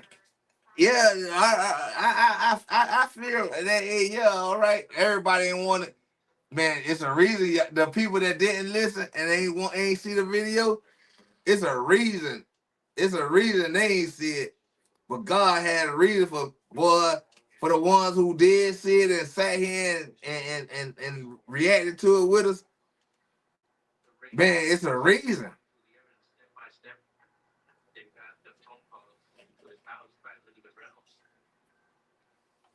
And during this investigation into the finances, what they're looking for is some check that would indicate that she's paying an insurance policy. Cause this shit gonna get ugly. And man, hey Rod, man, we like a advance of the game right now on what finna come. And it's like, dog, this people don't understand. Trump said he gonna get a police immunity. He gonna give them the right to police. The only people that's getting police is the black folks. Y'all better listen. Listen to what that cracker said. Listen to what that cracker said. He gonna get a police immunity to do what they want to do as polices. What they been doing? Killing black folks. they been killing black folks. They been killing black folks. Wait. Elizabeth was like Black Widow. She only meant to this assassination that she was gonna have a relationship with. He didn't even want it. I can't be with you until I was gone. Yes, sir. Elizabeth Reynolds told Frankie Bettis she was having trouble with her. Hey, hey, Rob. I'm gonna tell you like this. That man did it for all that time and died when he died. It ain't get no better. So no, it was for us to take the torch and keep it running and keep it going, because it might not get better before we clap out. You get what I'm saying? It might not get better before we clap out. But let's keep that torch going. We gonna stand on just this Robert Franklin Williams theory. Man, nigga ain't never nigga get out of bondage without doing what he needed to do and stand for something. Because you're gonna fall for everything. You're gonna fall for everything, and that's what we've been doing all this time. Falling for everything. Nah, I'd rather be on that side. I'd rather be on because he ain't, at least he ain't, far as what we saw, he ain't died from no tree. He ain't died from no gunshot. He died as an old man. And I go out that way. I go out that way standing for something. Between the statements and the evidence, investigators put together the story of the attempted murder of Mr. Benitez. Early that morning, she had a business to take care of, so she left the house early. For real. Told the Rangers it wasn't the dog sitting business. For real. Real talk, man. And it's gonna be it's gonna be what it is. It gonna be what it is. Brought him back to the Benitez house. Cause that's what we've been doing all this time, man. We've been falling for everything, man. And everything is equivalent to this fear. Instead of acknowledging ourselves as people, as as as nobody ain't better than nobody. Everybody is the same. So that means if you could do such and such to me, I could do it to you too. You get what I'm saying? Because you gonna run out of breath just like I run out of breath. Whatever you gonna do to me, I could do it to you. And you gonna run out of breath. Fuck the government. You know what I'm saying? Fuck the government. Fuck this presidential shit. Now what we gonna do as people standing on this land with our feet on this ground? What we gonna do? Cause the government don't give a fuck about us. The motherfucking police don't give a fuck about us. Even if they black police officers. Them black police officers think about their job. They don't think about the shit that they doing to their own people. So, and they gotta stand on something, man.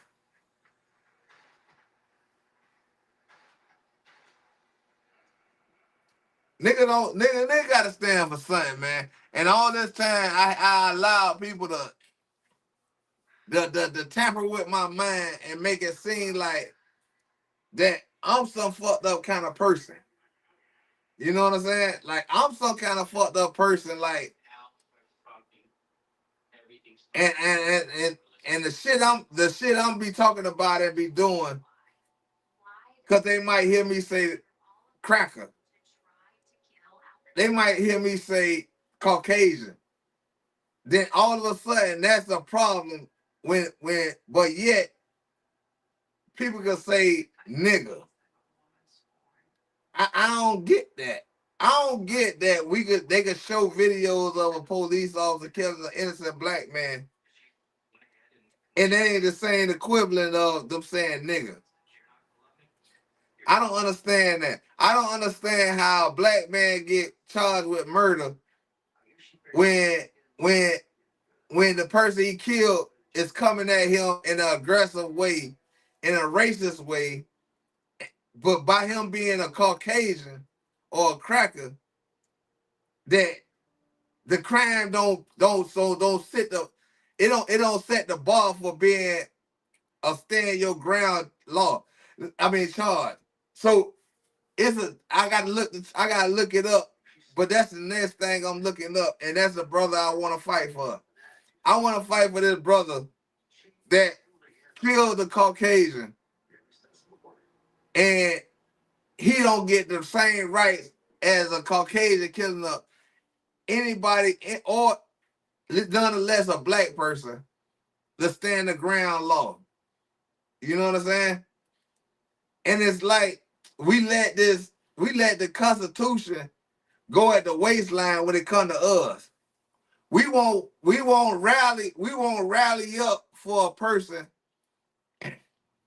that should have the same right as what the law said gonna have. So if we don't have them same right, we need to fight and we need to do what we need to do and put more emphasis on this story. And I'm gonna do the story. I'm gonna do the story. You know what I'm saying? Because if we don't do it, nobody else gonna do it. You know what I'm saying? If we don't do it, nobody else gonna do it. And they gonna keep hoodwinking us with these false set of stories. When we could actually like put on our platforms that, man, niggas see this shit for what it is, man. How do a man get charged with murder when he's standing his ground when a white man won't get charged with murder? And I'm talking about a Caucasian. I'm talking about a migrant. I'm talking about an immigrant. I'm talking about how the fuck do an immigrant, a migrant, get more rights in our own country? Because we allow the, yeah, I'm gonna stop while I'm ahead. Cause I'm getting upset, and at the same time I'm like free right now, and I don't want my freeness to like get out of hand. Cause like I say, Robert Franklin Williams, he done set me completely free, and God say only knowledge can set you completely free, and He gave me the knowledge.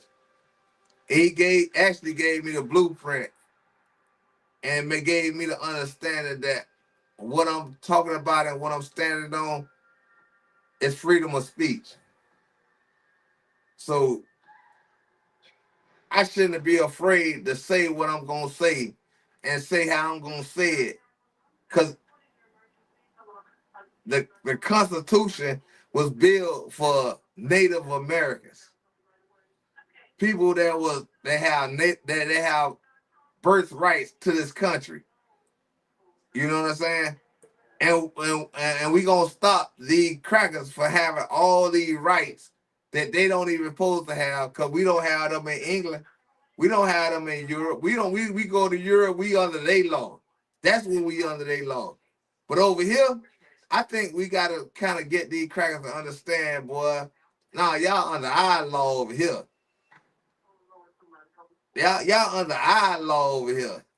You know what I'm saying? Y'all under our law over here. Cause when we go to Europe, we under y'all law then when we go over there to y'all country. Over here, nah, y'all under our law. Y'all, I don't give a damn how it goes. Y'all under our law. And I'm standing on that. I'm standing on that, my nigga. I'm standing on that. I'm standing on that. Don't play in this field if you don't want to get burned. Cause it's finna get ugly. And it ain't gonna get ugly. It gonna get ugly for the ones that want to be blinded to the situation. It gonna be ugly to the ones that don't want to stand for nothing. It gonna be ugly, but it ain't gonna be ugly for the ones who dying for something. For real, it ain't gonna be ugly for the ones. Wait, they really they understand and know, not believe. It's not a belief. This something that's just is what it is. It is what it is, my nigga. And I'm standing on that, man. I'm standing on that, boy. I'm standing on that. I'm standing on that, boy. And our allies, I ain't talking to the allies. I ain't talking to people that stand with with with a little morals in their heart. I ain't talking to the ones who stand with the righteous of a man and humanity. I'm not talking to y'all. But I'm talking to you racist motherfuckers. I'm talking to you motherfuckers that's built with hatred. I'm talking to y'all. Nigga, they ain't scared of no damn hood. A motherfucker running around in the sheep. Man, nigga gonna give it up just like how you give it up. And they gonna make that white sheep turn red. For real. And if you got on the red sheet, nigga gonna turn that motherfucker black.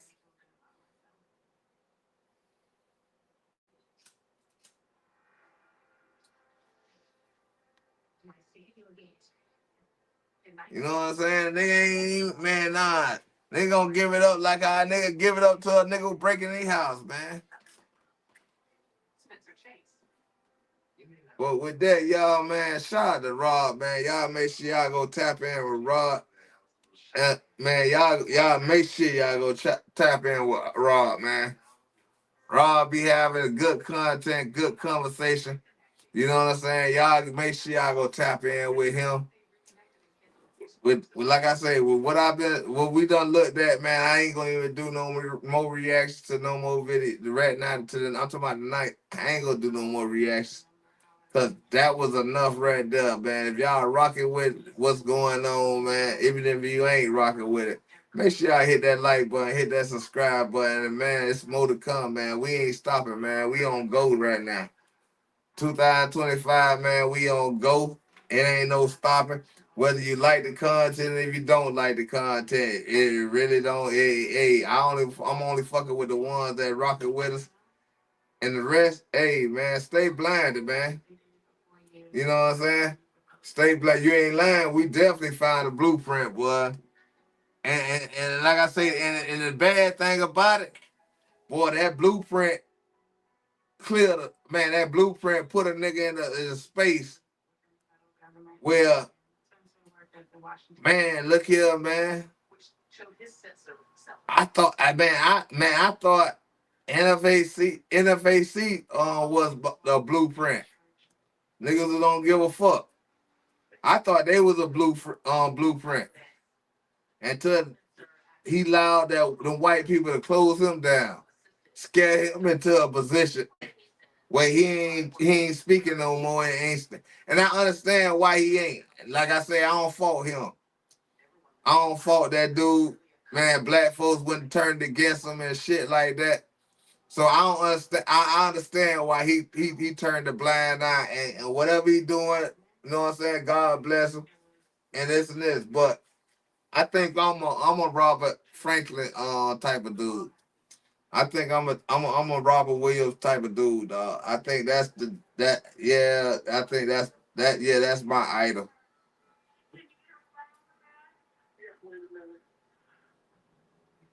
You know what I'm saying? I hate how that man does he put it back up against the wall for black folks.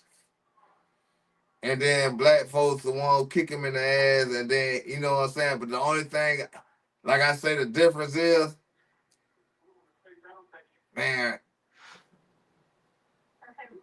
you know what I'm saying? Yeah, Robert he ain't let the feds do what they do and get how they want to get. That boy got out of the way, came back and did what he had to do again.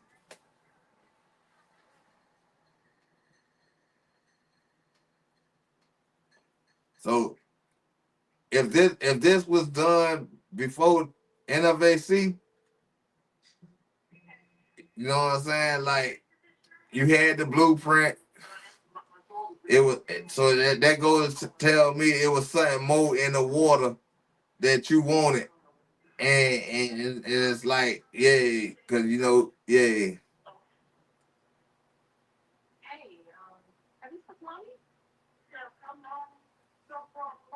Man, no, they don't. I told man, we said it at the beginning. Man, the truth hurts.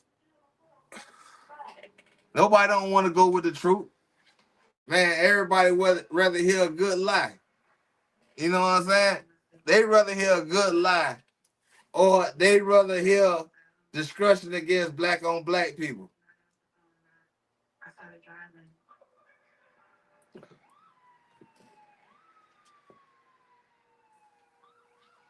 They rather they feel more comfortable going against black on black. They act like the government or man, no fuck that. They act like these crackers can't pass. You fit? Yeah, man. Yeah, they act like these crackers can't move around. You know what I'm saying? Like it ain't a burial spot for them.